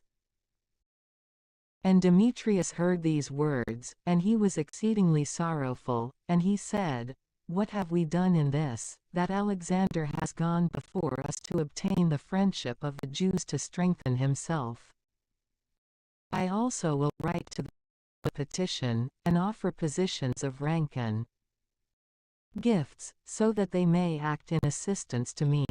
And he wrote to them in these words, King Demetrius to the nation of the Jews, greetings. Since you have kept the peace with us, and have remained in our friendship, and have not made agreements with our enemies, we have heard of this, and we are glad. And so now, persevere still to remain faithful, and we will reward you with good things for what you have done for us. And we will repay you for your many expenses, and we will give you gifts. And now, I release you, and all the Jews, from tributes, and I grant to you the payments of salt, and I send back the crowns and the thirds of the seed. And the 1/2 portion of the fruit from the trees, which is my share, I relinquish to you from today and hereafter, so that it shall not be taken from the land of Judah, nor from the 3 cities been added to it from Samaria and Galilee, from 560 this day and for all time. And let Jerusalem be holy and free within its borders, and let the tenths and tributes be for itself. And I even return authority over the stronghold, which is in Jerusalem, and I give it to the high priest, in order to appoint in it any such men as he will guard it. And every soul of the Jews who were taken captive from the land of Judah, I set at liberty without charge, so that they are all released from tributes, even of their cattle.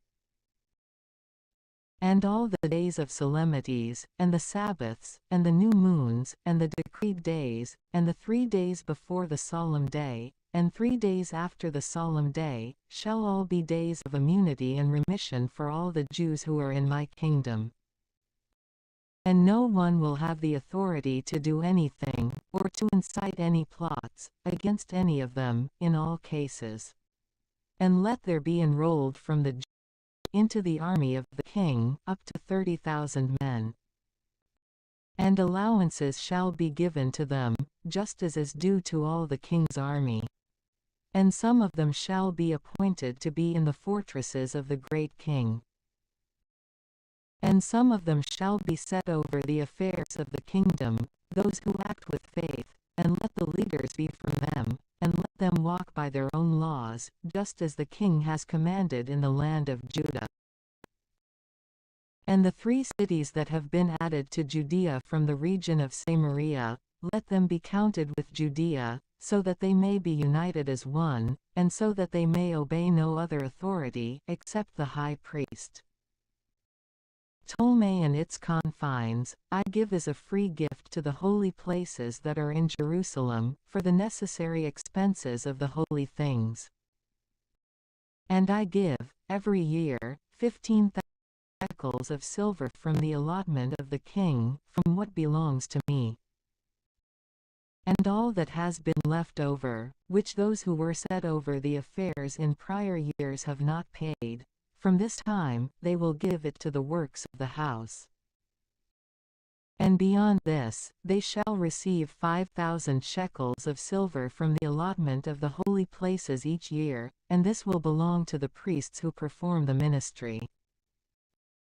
And whoever will flee into the temple that is in Jerusalem, or in any of its parts, being liable before the king in any matter, let them be released, and all that is theirs in my kingdom, let them have it freely. And as to the works of rebuilding and repairing the holy places, the expenses shall be given from the king's revenues. And as to the raising of the walls of Jerusalem and the fortifications all around it, the expenses shall be given from the king's revenues, as also for the buildings in Judea. So when Jonathan and the people heard these words, they did not believe or accept them, because they remembered the great malice that he had done in Israel, for he had troubled them greatly. And so they were pleased with Alexander, because he had been to them a leader with words of peace, and they were of assistance to him every day. And so King Alexander gathered together a great army, and he moved his camp against Demetrius. And the two kings joined together in battle, and the army of Demetrius fled away, and Alexander followed after him, and he closed in on them. And the battle was hard fought, until the sun went down. And Demetrius was slain on that day. And Alexander sent ambassadors to Ptolemy, the king of Egypt, according to these words, saying, Know that I have returned to my kingdom, and I am seated upon the throne of my fathers, and I have obtained the leadership, and I have crushed Demetrius. And I have taken possession of our country, and I have joined battle with him, and both he and his camp have been crushed by us, and we are seated on the throne of his kingdom. And now, let us establish a friendship one with another. And give me your daughter as a wife, and I will be your son-in-law, and I will give gifts that are worthy of you, to both you and her. And King Ptolemy responded by saying, Happy is the day on which you were returned to the land of your fathers, and you sat on the throne of their kingdom. And now, I will do for you as you have written. But meet with me at Ptolemy, so that we may see one another, and so that I may espouse her to you, just as you have said. And so Ptolemy departed from Egypt, both he and his daughter Cleopatra, and he arrived at Ptolemy in the 162nd year. And King Alexander met him, and he gave him Cleopatra, his daughter. And he celebrated her marriage with great glory, just as befits kings. And King Alexander wrote to Jonathan, that he should come to meet him. And he went forth with glory to Ptolemy, and he met the two kings there, and he gave them much silver, and gold, and gifts. And he found favor in their sight. And some of the pestilent men of Israel, men of iniquity, came together against him, interrupting objections against him. And the king did not attend to them. And he ordered that Jonathan's garments be taken away from him, and that he be clothed in purple. And they did so. And the king arranged for him to sit with him. And he said to his princes, Go out with him into the midst of the city, and make a proclamation, so that no one may raise objections against him in any matter, that no one may bother him for any reason. And so it happened that, when his accusers saw his glory being proclaimed, and him clothed in purple, they all fled away. And the king magnified him, and he enrolled him among his foremost friends, and he gave him a position as governor and as a participant in his dominion. And Jonathan returned to Jerusalem with peace and joy. In the 165th year, Demetrius, the son of Demetrius, came from Crete into the land of his fathers. And King Alexander heard of it, and he was very sorrowful, and he returned to Antioch. And King Demetrius appointed Apollonius as his general, who was in charge of Coelesyria. And he gathered together a great army, and he drew near to Jamnia. And he sent to Jonathan, the high priest, saying, You alone resist us, and so I have been brought to derision, because you exercise your power against us in the mountains. Now, therefore, if you trust in your forces, descend to us in the plains, and there let us contest one another. For the power of war is with me. Inquire, and learn who I am, and the others, who are auxiliaries to me, who also say that your feet cannot stand before our face, for your fathers have twice been put to flight in their own land. And now, how will you be able to withstand the horsemen, and so army in the plains, where there is no stone, or rock, or place to flee. But when Jonathan heard the words of Apollonius, he was moved in his soul. And he chose 10,000 men, and he departed from Jerusalem, and Simon, his brother, met him to help him. And they positioned their tents near Joppa, but they excluded him from 500 in the city, because a garrison from Apollonius was in Joppa. And so, he attacked it. And those who were in the city, being terrified, opened to him. And so Jonathan obtained Joppa. And Apollonius heard of it, and he moved 3,000 horsemen, and a great army. And he went toward Azotus, like one making a journey, but he suddenly departed into the plains, because he had a number of horsemen, and he trusted in them. And Jonathan followed after him to Azotus, and they joined together in battle. And Apollonius secretly left behind them in the camp 1,000 horsemen.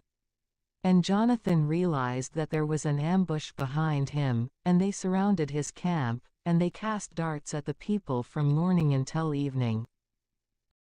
But the people stood just as Jonathan had instructed them, and their horses suffered hardships.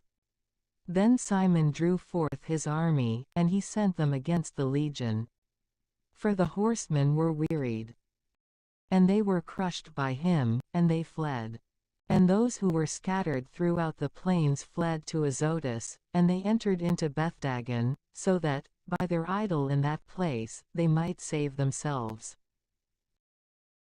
Jonathan set fire to Azotus and to the cities that were all around it, and he captured their spoil in the temple of Dagon.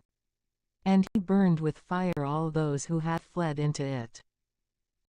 And so it was that those who fell by the sword, with those who were burned, were nearly 8,000 men. And Jonathan removed his encampment from there, and he took up a position against Askelon. And they went out of the city to meet him with great glory. And Jonathan returned to Jerusalem with his own, having many spoils. And it happened that, when King Alexander heard these words, he added still more glory to Jonathan. And he sent him a clasp of gold, as is customary to be given to those who are of royal lineage. And he gave him Ekron, and all its borders, as a possession. And the king of Egypt gathered together an army, like the sand that is along the shore of the sea.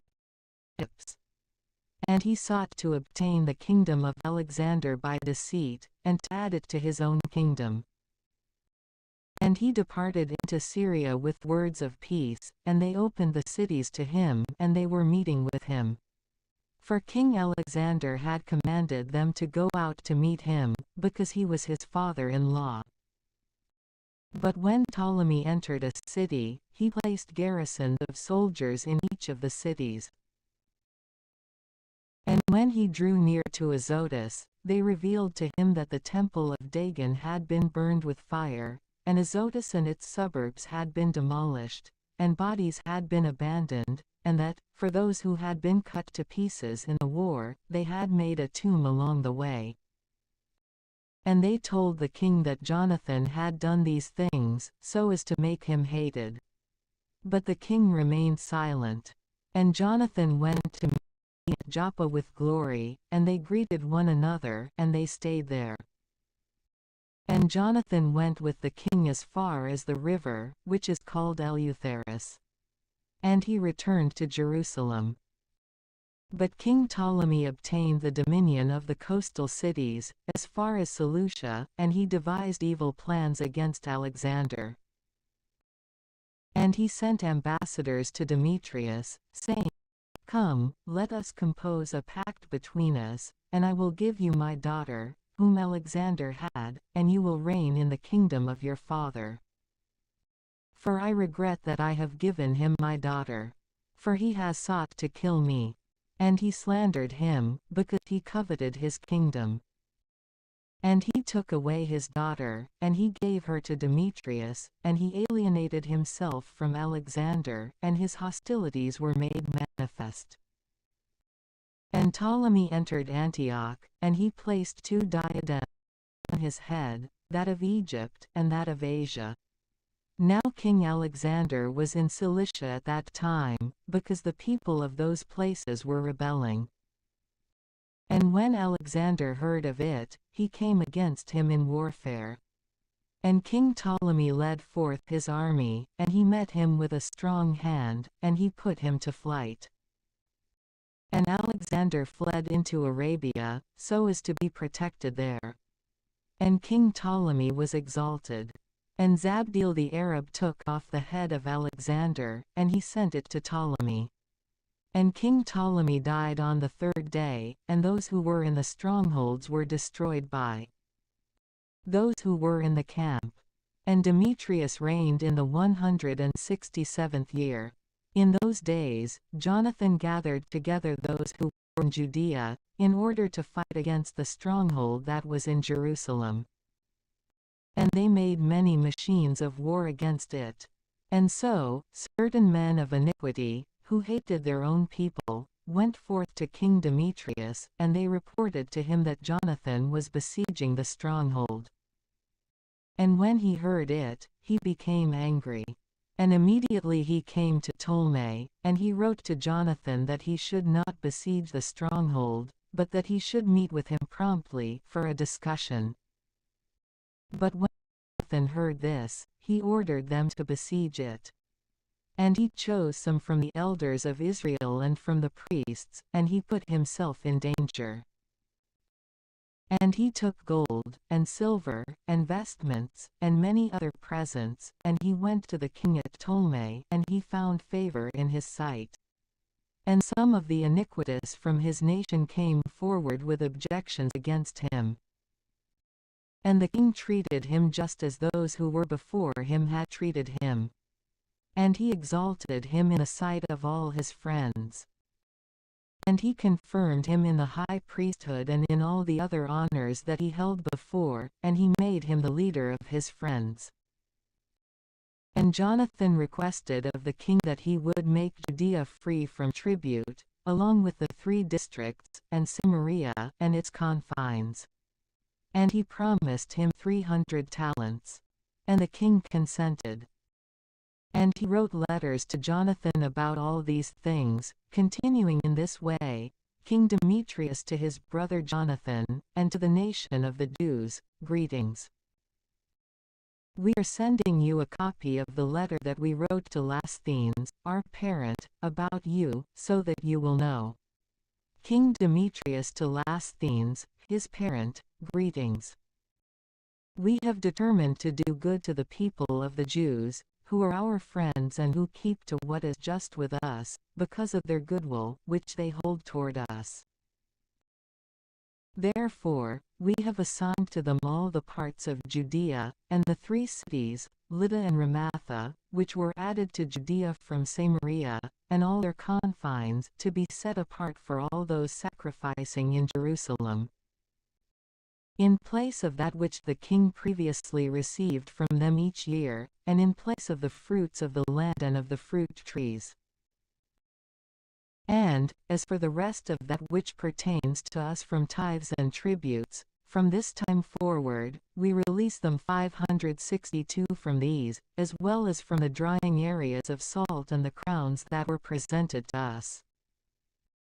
All these, we concede to them, and nothing of these shall be revoked, from this time forward and for all time. Now, therefore, take care to make a copy of these things, and let it be given to Jonathan and set upon the holy mountain, in an honorable place. And King Demetrius, seeing that the land was quieted in his sight and that nothing resisted him, sent all his forces away, each one to his own place, except the foreign army, which he had drawn together from the islands of the nations. And so all the troops of his fathers were hostile to him.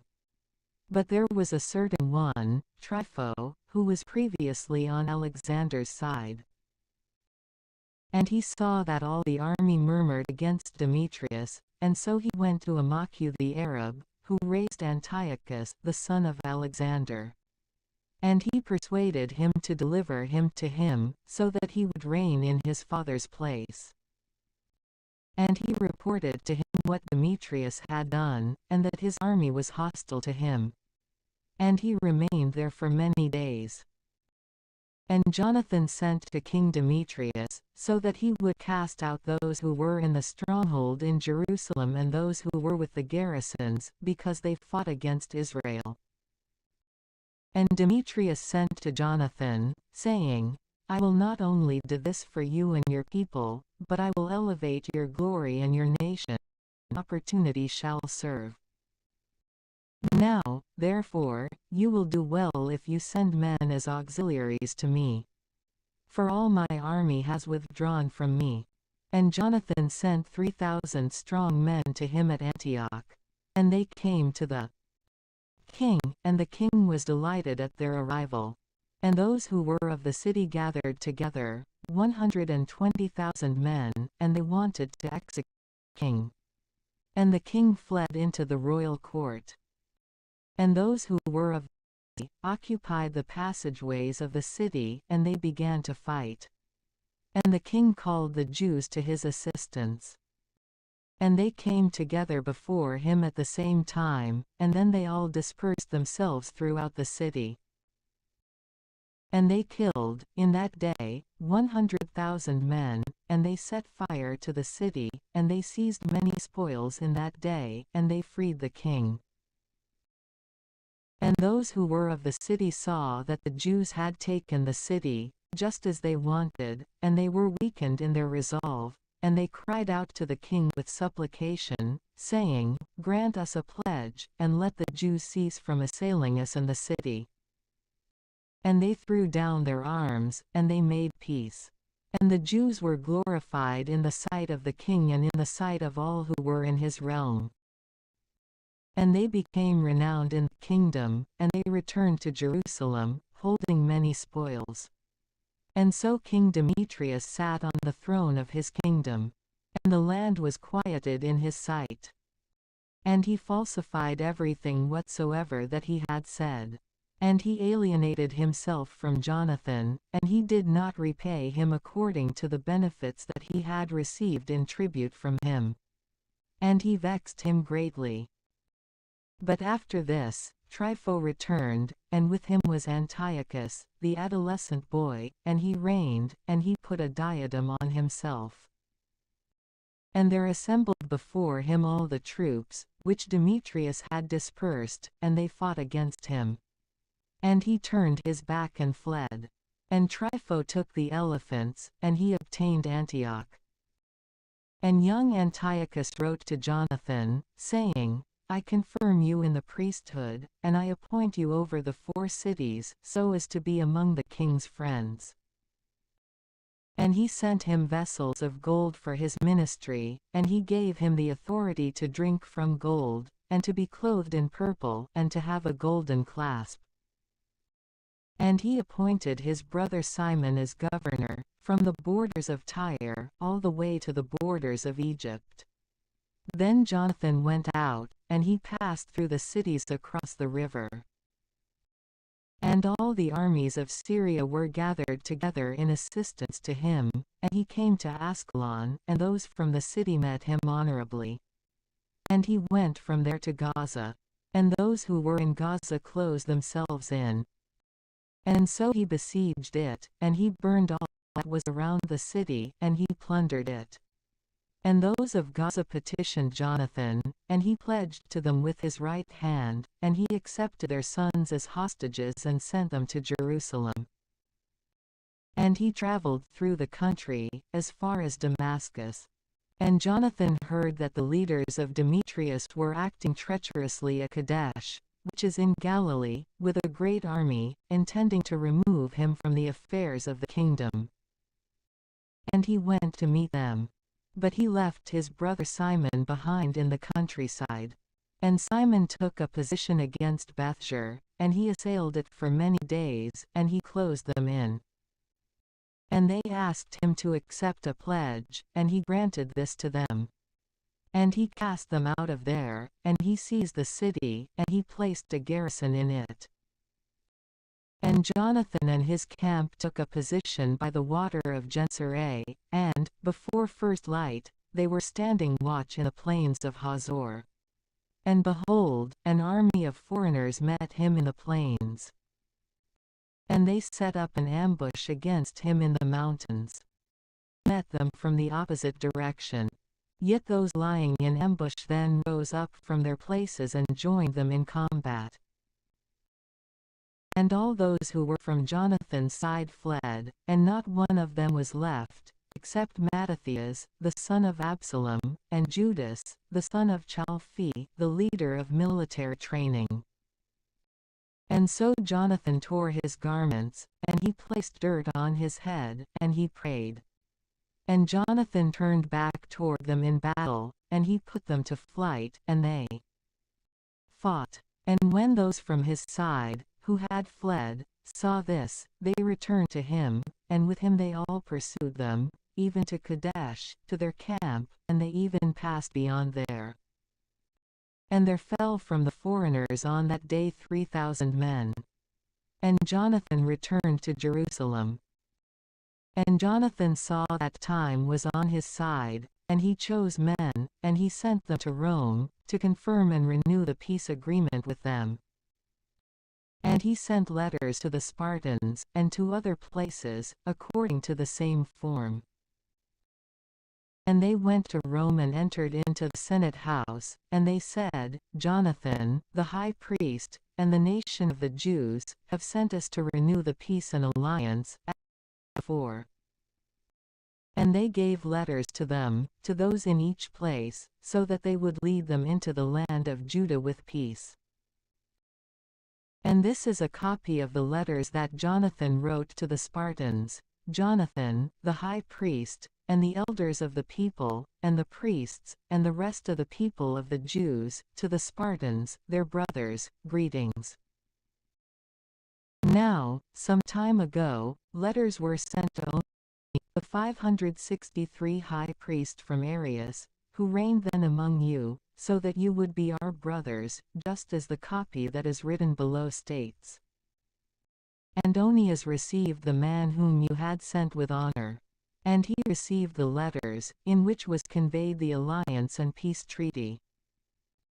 We, though, have no need of these things, having for our solace the sacred books, which are in our hands. We prefer to send to you, so as to renew the bond and friendship, lest we should, in effect, become a stranger to you, for much time has passed since you sent to us. Therefore, we will remember you, at all times without ceasing, in our solemnities and other days, when it is fitting, in the sacrifices that we offer, and in our observances, just as it is fitting and right to remember brother. And so, we rejoice at your glory. But many tribulations and many wars have surrounded us. The kings who are around us have fought against us.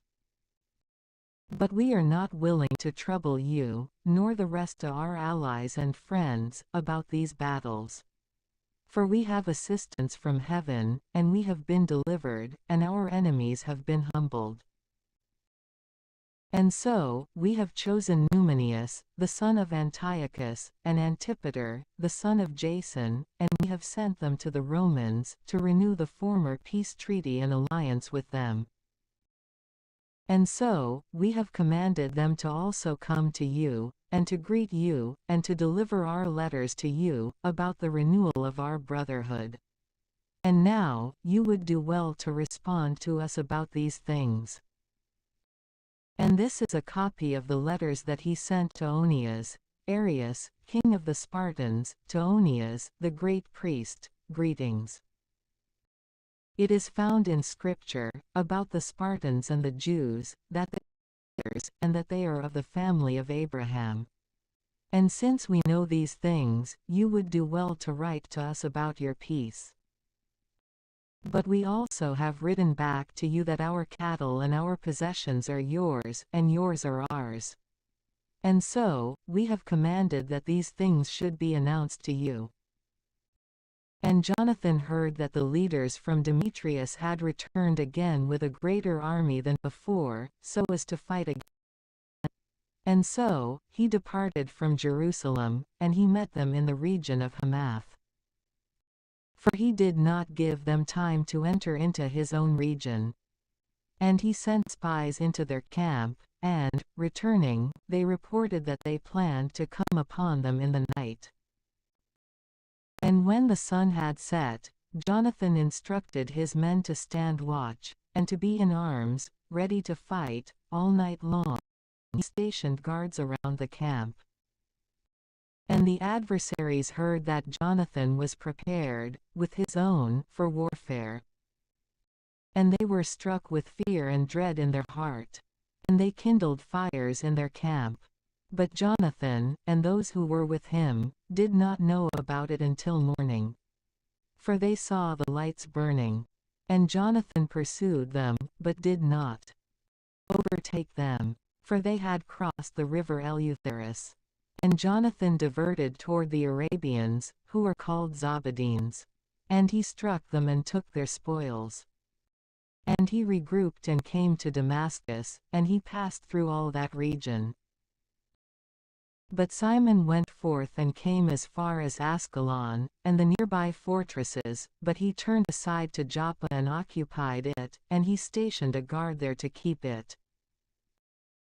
And Jonathan returned, and he called together the elders of the people, and he decided with them to build fortresses in Judea, and to build up the walls in Jerusalem, and to raise a great height between the stronghold and the city, in order to separate it from the city, so that it would stand alone and would have neither buying nor selling there.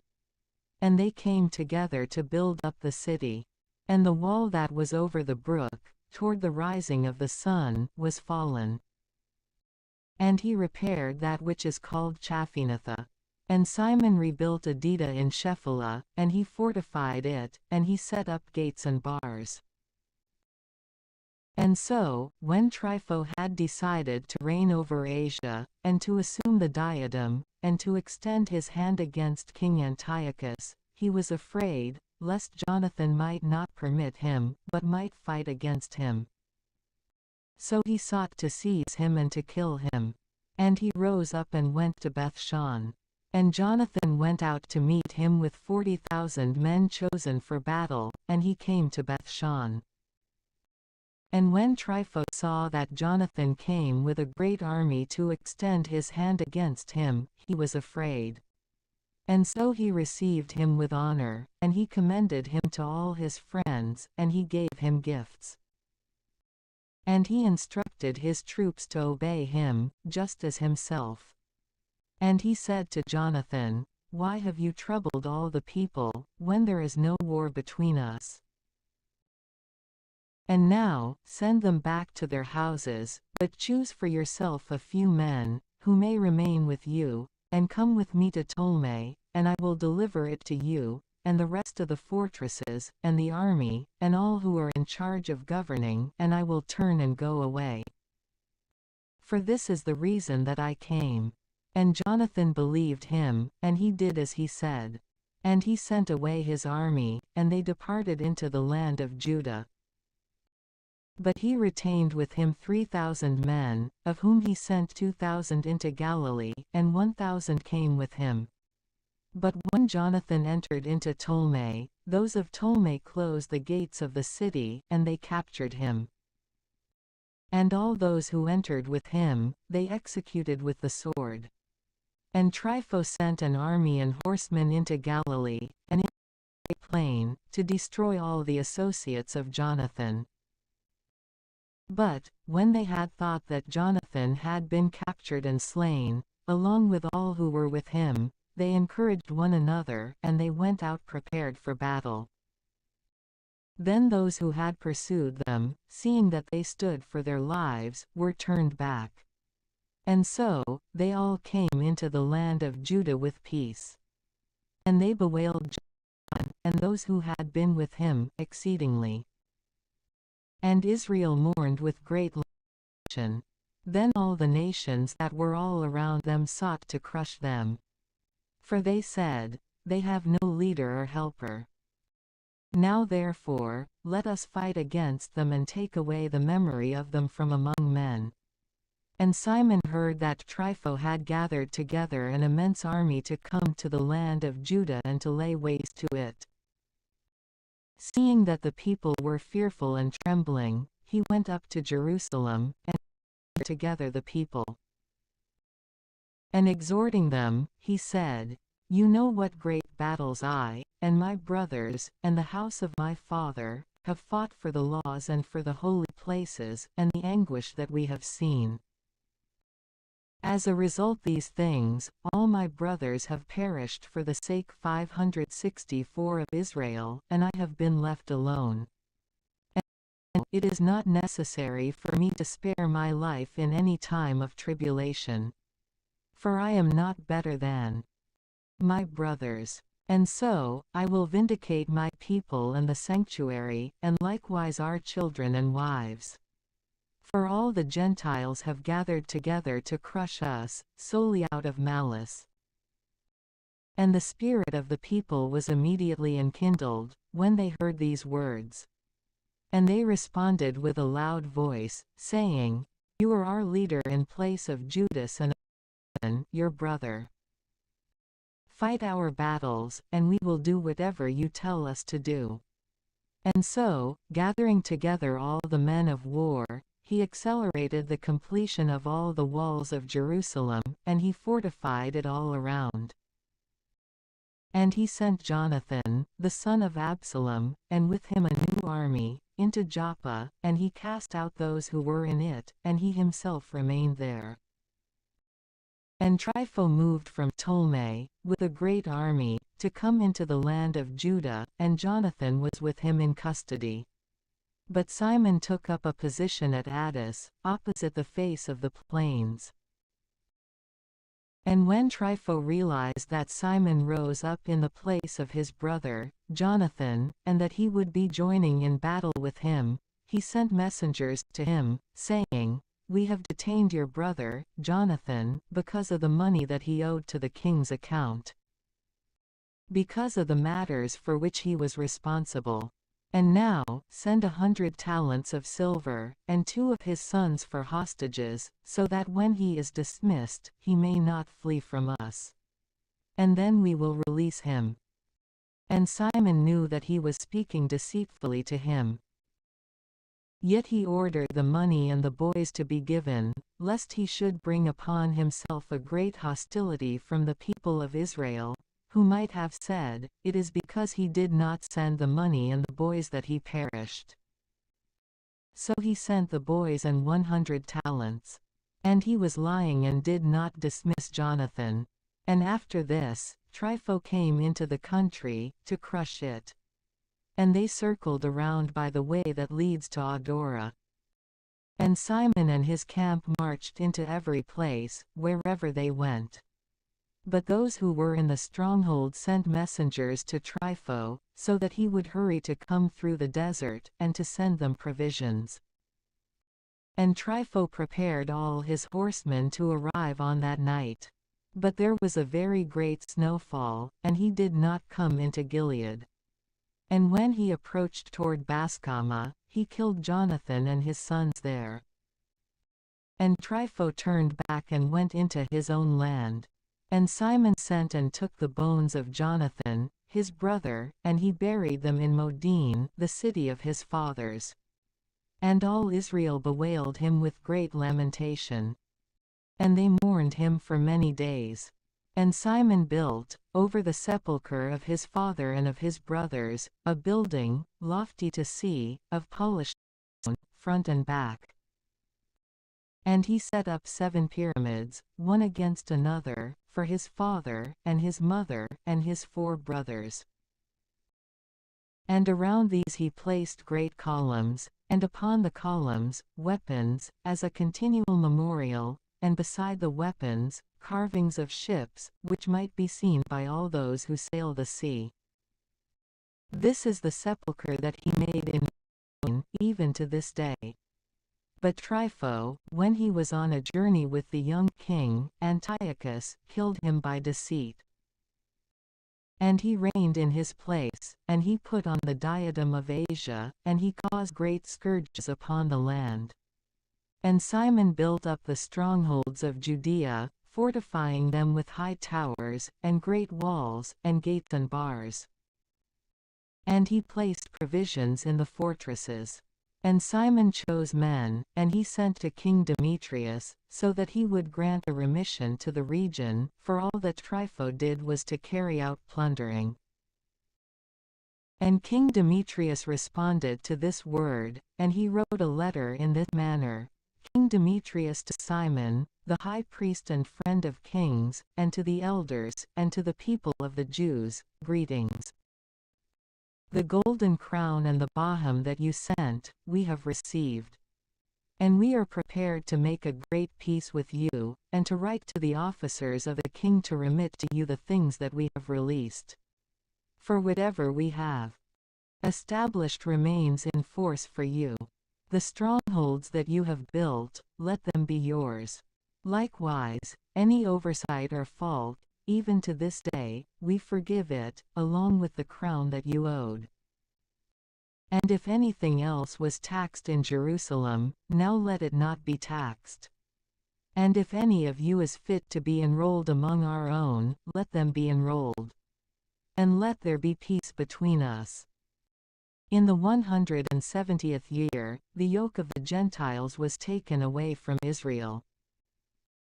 And the people of Israel began to write in the tablets and the public records, in the first year under Simon, high priest, great commander, and leader of the Jews.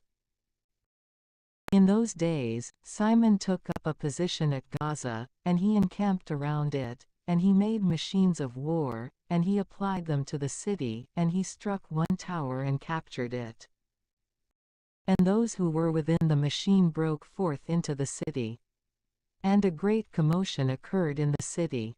And those who were in the city ascended upon the wall, with their wives and children, having torn their tunics. And they cried out with a loud voice, asking Simon to grant them a pledge.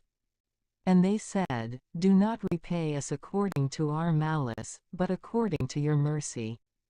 And weeping, Simon did not destroy them. Yet he cast them out of the city, and he cleansed the buildings, in which there had been idols. And then he entered into it with hymns, blessing the Lord. And, having cast out of it all uncleanness, he placed in it men who would observe the law. And he fortified it and made it his dwelling place. But those who were in the stronghold of Jerusalem were prohibited from going out and entering the region, and from buying and selling. And they were very hungry, and many of them perished through famine. And they cried out to Simon, that they might receive a pledge, and he granted it to them. And he cast them out of there, and he cleansed the stronghold from contaminations. And they entered into it on the 23rd day of the second month, in the 171st year, with thanksgiving, and palm branches, and lyres, and cymbals, and psalteries, and hymns, and canticles, because a great enemy had been crushed out of Israel. And he established that these days should be kept every year with rejoicing. And he fortified the mountain of the temple, which was near the stronghold, and he lived there himself, along with those who were with him. And Simon saw that John, his son, was a valiant man in battle. And so he appointed him as commander of all the forces. And he lived in Gazara. In the 172nd year, King Demetrius gathered together his army, and 565 he went into Media to obtain auxiliaries to fight against Trypho. And Arsaces, the king of Persia and Media, heard that Demetrius entered his confines, and so he sent one of his princes to capture him alive and to bring him to him. And he went out and struck the camp of Demetrius, and captured him and brought him to Arsaces, and he placed him under guard. And the entire land of Judah was quiet all the days of Simon, and he sought what was good for his people. And his power and his glory pleased them through all his days. And, with all his glory, he accepted Joppa as a port, and he made it an entrance to the islands of the sea. And he enlarged the boundaries of his nation, and he controlled the countryside. And he gathered together many captives, and he was the ruler of Gazara and Bethshur, and the stronghold. And he took uncleanness away from it, and there was no one who could withstand him. And each one cultivated his land in peace, and the land of Judah produced its fruits, and the trees of the fields their fruit. All the elders sat in the streets, and they discussed what was good for the country, and the youths clothed themselves in glory and in the robes of war. And he gave tributes to the cities, and he decreed that they would have equipment for fortification, so that the fame of his glory was renowned, even to the ends of the earth. He caused there to be peace over the land, and Israel was rejoicing with great joy. And each one sat under his vine and under his fig tree. And there was no one who would terrify them. There was nothing left of those who might fight against them in the land, King crushed in those days. And he confirmed all the humble of his people, and he sought the law, and he took away every iniquity and evil. He glorified the sanctuary, and he multiplied the vessels of the holy places. And it was heard at Rome, and even in Sparta, that Jonathan had passed away. And they were very sorrowful. But when they heard that Simon, his brother, had been high priest in his place, and that he obtained the entire country and the cities in it, they wrote to him on tablets of brass, so as to renew the friendship and alliance which they had made with Judas and with Jonathan, his brothers. And they were read in the sight of the assembly at Jerusalem. And this is a copy of the letters that the Spartans sent, the leaders and the cities of the Spartans, to the great priest, and to the elders, and the priests, and the rest of the people of the Jews. Brothers, greetings. The ambassadors who were sent to our people have reported to us of your glory, and honor, and rejoicing.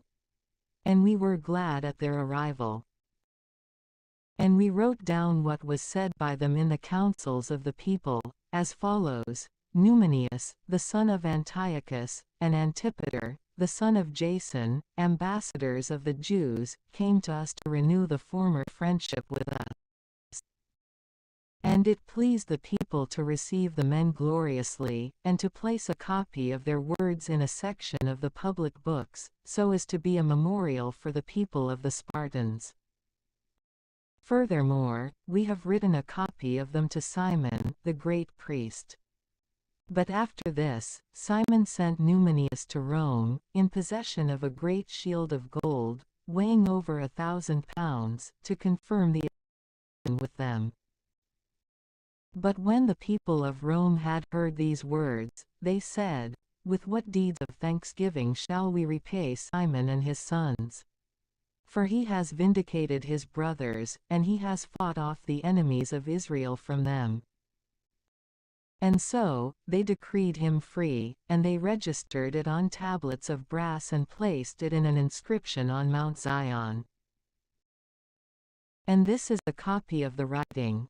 On the 18th day of the month Elul, in the 172nd year, the 3rd year under Simon, the great priest at Asaramel, in a great convocation of the priests, and the people, and the leaders of the nation, and the elders of the country, these things were noted. Now there have often been battles in our country. And Simon, the son of Mattathias, of the Jerub, and his brothers, have put themselves in danger, and have withstood the enemies of their nation, so as to establish their holy places and the law. And they have glorified their people with great glory. And Jonathan gathered together his nation, and he was made their great priest, and he was laid to rest among his people. And their enemies wanted to trample and lay waste to their country, and to extend their hands against them. princes. Then Simon resisted, and he fought for his nation, and he armed the valiant men of his nation and gave them wages. And he fortified the cities of Judea and Bethsur, which are along the borders of Judea, where the weaponry of the enemies was before. And he placed a garrison of Jewish men there. And he fortified Joppa, which is by the sea, and Gazara, which is on the border of Azotus, where the enemies stayed before, and he placed Jews there. And he positioned with them whatever was fitting for their preparations. And the people saw the acts of Simon, and the glory that he intended to bring to his nation, and they made him their commander and first priest, because he had done all these things, and because of the justice and faith that he maintained for his nation. And because he sought to exalt his people by all means. And in his days, there was prosperity by his hands, so that the Gentiles were taken away from their country, and also those who were in the city of David, in Jerusalem, in the stronghold, from which they went out and contaminated all the places that were around the sanctuary, and from which they brought a great scourging against chastity. And he placed in it Jewish men, as a means of protection for the region and the city, and he raised the walls of Jerusalem. And King Demetrius confirmed him in the high priesthood. According to these things, he made him his friend, and he glorified him with great glory. For he heard that the Romans had called the Jews their friends, and associates, and brothers, and that they received the ambassadors of Simon with glory, and that the Jews and their priests had consented that he should be their governor and high priest unceasingly, until there should arise a faithful prophet, and that he should be the commander over them, and that he should take care of the sanctuary, and that he should appoint foremen over their works, and over the country, and over the weapons, and over the strongholds, and that he should take care of the holy places, and that he should be obeyed by all, and that all the records in the country should be recorded in his name, and that he should purple and gold. 44 And that it should not be lawful for any of the people or the priests to make void any of these things, nor to contradict things that are said by him, nor to call together an assembly in the country without him, nor to be clothed in purple, nor to use a 566 clasp of gold. Whoever will do otherwise, or who will make void any of these things, shall be guilty. And it pleased all the people to appoint Simon, and to act according to these words. And Simon accepted it, and he was pleased to perform the office of the high priesthood, and to be the commander and leader of the people of the Jews, and of the priests, and to be foremost over them all. And they asked that this writing be placed on tablet brass, and be placed within the precinct of the sanctuary in a celebrated place, and that a copy of these be placed in the treasury, so that Simon and his sons may have it. And King Antiochus, the son of Demetrius, sent letters from the islands of the sea to Simon, the priest and leader of the nation of the Jews, and to all the people. And these continued in this way: King Antiochus to Simon, the great priest, and to the people of the Jews, greetings.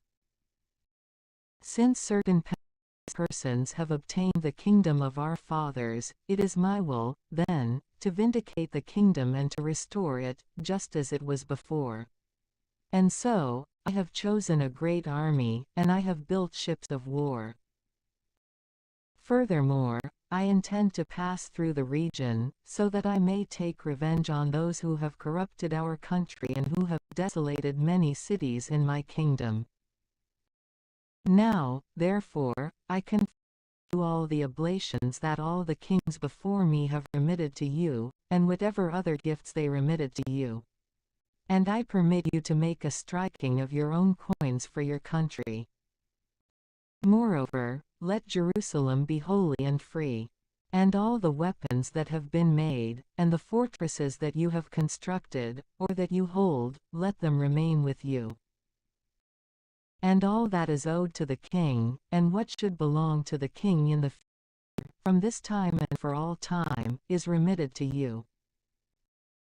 Yet, when we have obtained our kingdom, we will glorify you, and your nation, and the temple with great glory, so much so that your glory shall be made manifest in all the earth. In the 174th year, Antiochus went into the land of his fathers, and all the armies came over to him, so that few were left with Trypho. And King Antiochus followed him as he fled along the sea coast and came to Dora. For he knew that evils had gathered together upon him, and that his troops had forsaken him. And Antiochus took up a position above Dora, with 120,000 men of warfare and 8,000 horsemen. And he encircled the city, and the ships drew near by sea. And they assailed the city by land, by sea, and they permitted no one to go in or out. But Numenius, and those who had been with him, came from the city of Rome, having letters written to the kings and the regions, in which was contained these things: Lucius, consul of the Romans, to King Ptolemy, greetings. The ambassadors of the Jews, our friends, came to us, to renew the former friendship and alliance, having been sent from Simon, the leader of the priests and the people of the Jews. And they also brought a shield of gold of over 1,000 pounds. And so, it was pleasing to us to write to the kings and the regions, that they should do no harm to them, nor fight against them, and their cities, and their regions, and that they should bear no assistance to those fighting against them. And it seemed good to us to receive the shield from them.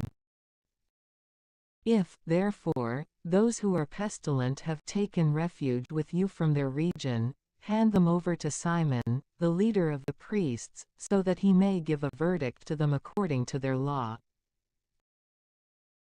These same things were written to King Demetrius, and to Attalus, and to Ariarathes, and to Arsaces, and to all the regions, and to Lampsacus, and to the Spartans, and to Delos, and Sicyon, and Caria, and Samos, and Pamphylia, and Lycia, and Halicarnassus, and Cos, and Side, and Aradus, and Rhodes, and Phasaelis, and Gortina, and Cnidus, and Cyprus, and Cyrene.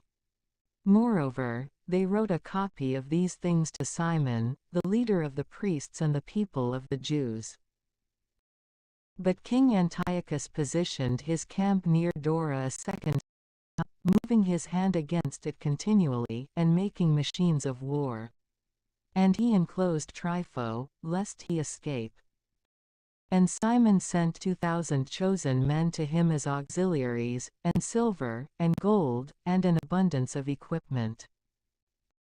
And he was not willing to receive them, but he broke all of the pact that he made with him before, and he alienated himself from him. And he sent to him Athenobius, one of his friends, to deal with him, saying, and Gazara, and the stronghold that is in Jerusalem, which are cities of my kingdom. You have desolated their parts, and you have caused a great scourging in the land, and you have become ruler throughout many places in my kingdom. Now, therefore, hand over the cities that you occupy, and the tributes of the places where you have become ruler beyond the borders of Judea.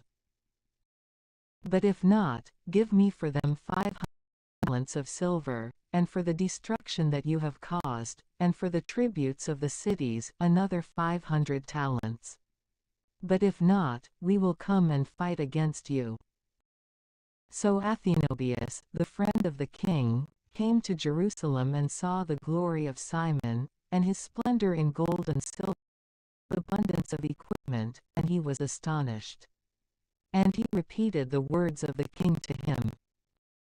And Simon responded to him, and he said to him, We have not taken foreign land, we hold anything foreign, but we hold the inheritance of our fathers, which was for some time unjustly possessed by our enemies. In truth, since we have the opportunity, we claim the inheritance of our fathers. And as to Joppa and Gazara, which you demand, they brought a great scourging on the people in our country. For these, we will give 100 talents. And Athenobius did not respond a word to him. But, returning with anger to the king, he reported to him these words, and the glory of Simon, and all that he had seen. And the king became angry with a great anger. But Trypho fled by ship to Orthacia. And the king appointed Cendebeus as commander of the seacoast, and he gave him an army of foot soldiers and horsemen. And he commanded him to move with his camp against the face of Judea.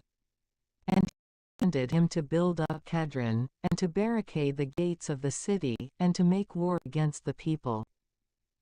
But the king pursued Trypho. And Cendebeus passed through to Jamnia, and he began to provoke the populace, and to trample Judea, and to take the people captive, and to execute, and to build up Kedron. And he stationed horsemen and an army there, so that they could go out and travel through the ways of Judea, as the king appointed him to do. 567. And so, John came up from Gazara, and he reported to Simon, his father, what Cendebeus had done against their people. And Simon called his 2 eldest sons, Judas and John, and he said to them, I and my brothers, and my father's house, have fought against the enemies of Israel from our youth, even to this day. And this work has prospered in our hands, so that we have delivered Israel several times. And now that I am old, you must act in place of me and my brothers, and go out to fight for our nation. Truly, may the help of heaven be with you. Then he chose from the region 20,000 men of warfare, and horsemen, and they started out toward Cendebeus. And they rested in Modin. And they rose up in the morning and went out into the plains. And behold, an abundant army of foot soldiers and horsemen was there to meet them, and there was a river flowing between them. And he and his people moved their camp opposite their face, and he saw the trepidation of the people to cross over the river, and so he crossed over first.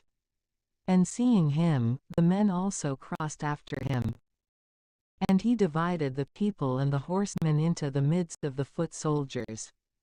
But the horsemen of the adversary were exceedingly numerous. And they sounded the holy trumpets. And Cendebeus and his army were turned back. And many of them fell wounded. But the rest fled into the fortress. Then Judas, the brother of John, was wounded. But John pursued them, until he came to Kedron, which he had built. And they fled all the way to the towers that were in the fields of Azotus, and he burnt them with fire. And there fell of them 1,000 men, and he returned to Judea in peace. Now Ptolemy, the son of Abubus, was appointed commander over the plain of Jericho, and he held much silver and gold. For he was the son-in-law of the high priest. And his heart was exalted, and he wanted to obtain the region, and he devised treachery against Simon and his sons, so as to destroy them. Now when Simon was traveling through the cities that were in the region of Judea, and acting with concern for them, he went down to Jericho, he and Mattathias and Judas, his sons, in the 177th year, in the 11th month, this is the month of Shevat. And the son of Abubus received them, with deceitfulness, into a little fortress, which is called Dok, that he had built. And he made them a great feast, and he hid. And when Simon and his sons became inebriated, Ptolemy and his men rose up, and took their weapons, and entered into the gathering. And they killed him, and his 2 sons, and some of his servants. And he committed a great treachery in Israel, and he repaid good with evil. And Ptolemy wrote about these things, and he sent to the king, so that he would send him an army to assist, and he could deliver to him the region, and their cities and tributes. And he sent others to Gazara to destroy John. And he sent letters to the tribunes to come to him, and he would give them silver, and gold, and gifts. And he sent others to occupy Jerusalem and the mountain of the temple. Now a certain one, running ahead, reported to John in Gazara, that his father and his brothers perished, and that he sent to kill you also. But when he heard it, he was very afraid, and he apprehended the men who came to destroy him, and he killed them. For he knew that they sought to destroy him. And the rest of the stories about John, and his wars, and the virtuous deeds that he performed with fortitude, and the building of the walls that he raised, and the things that he did, behold, these have been written in the book of this priesthood. From the time that he became high priest, after his father.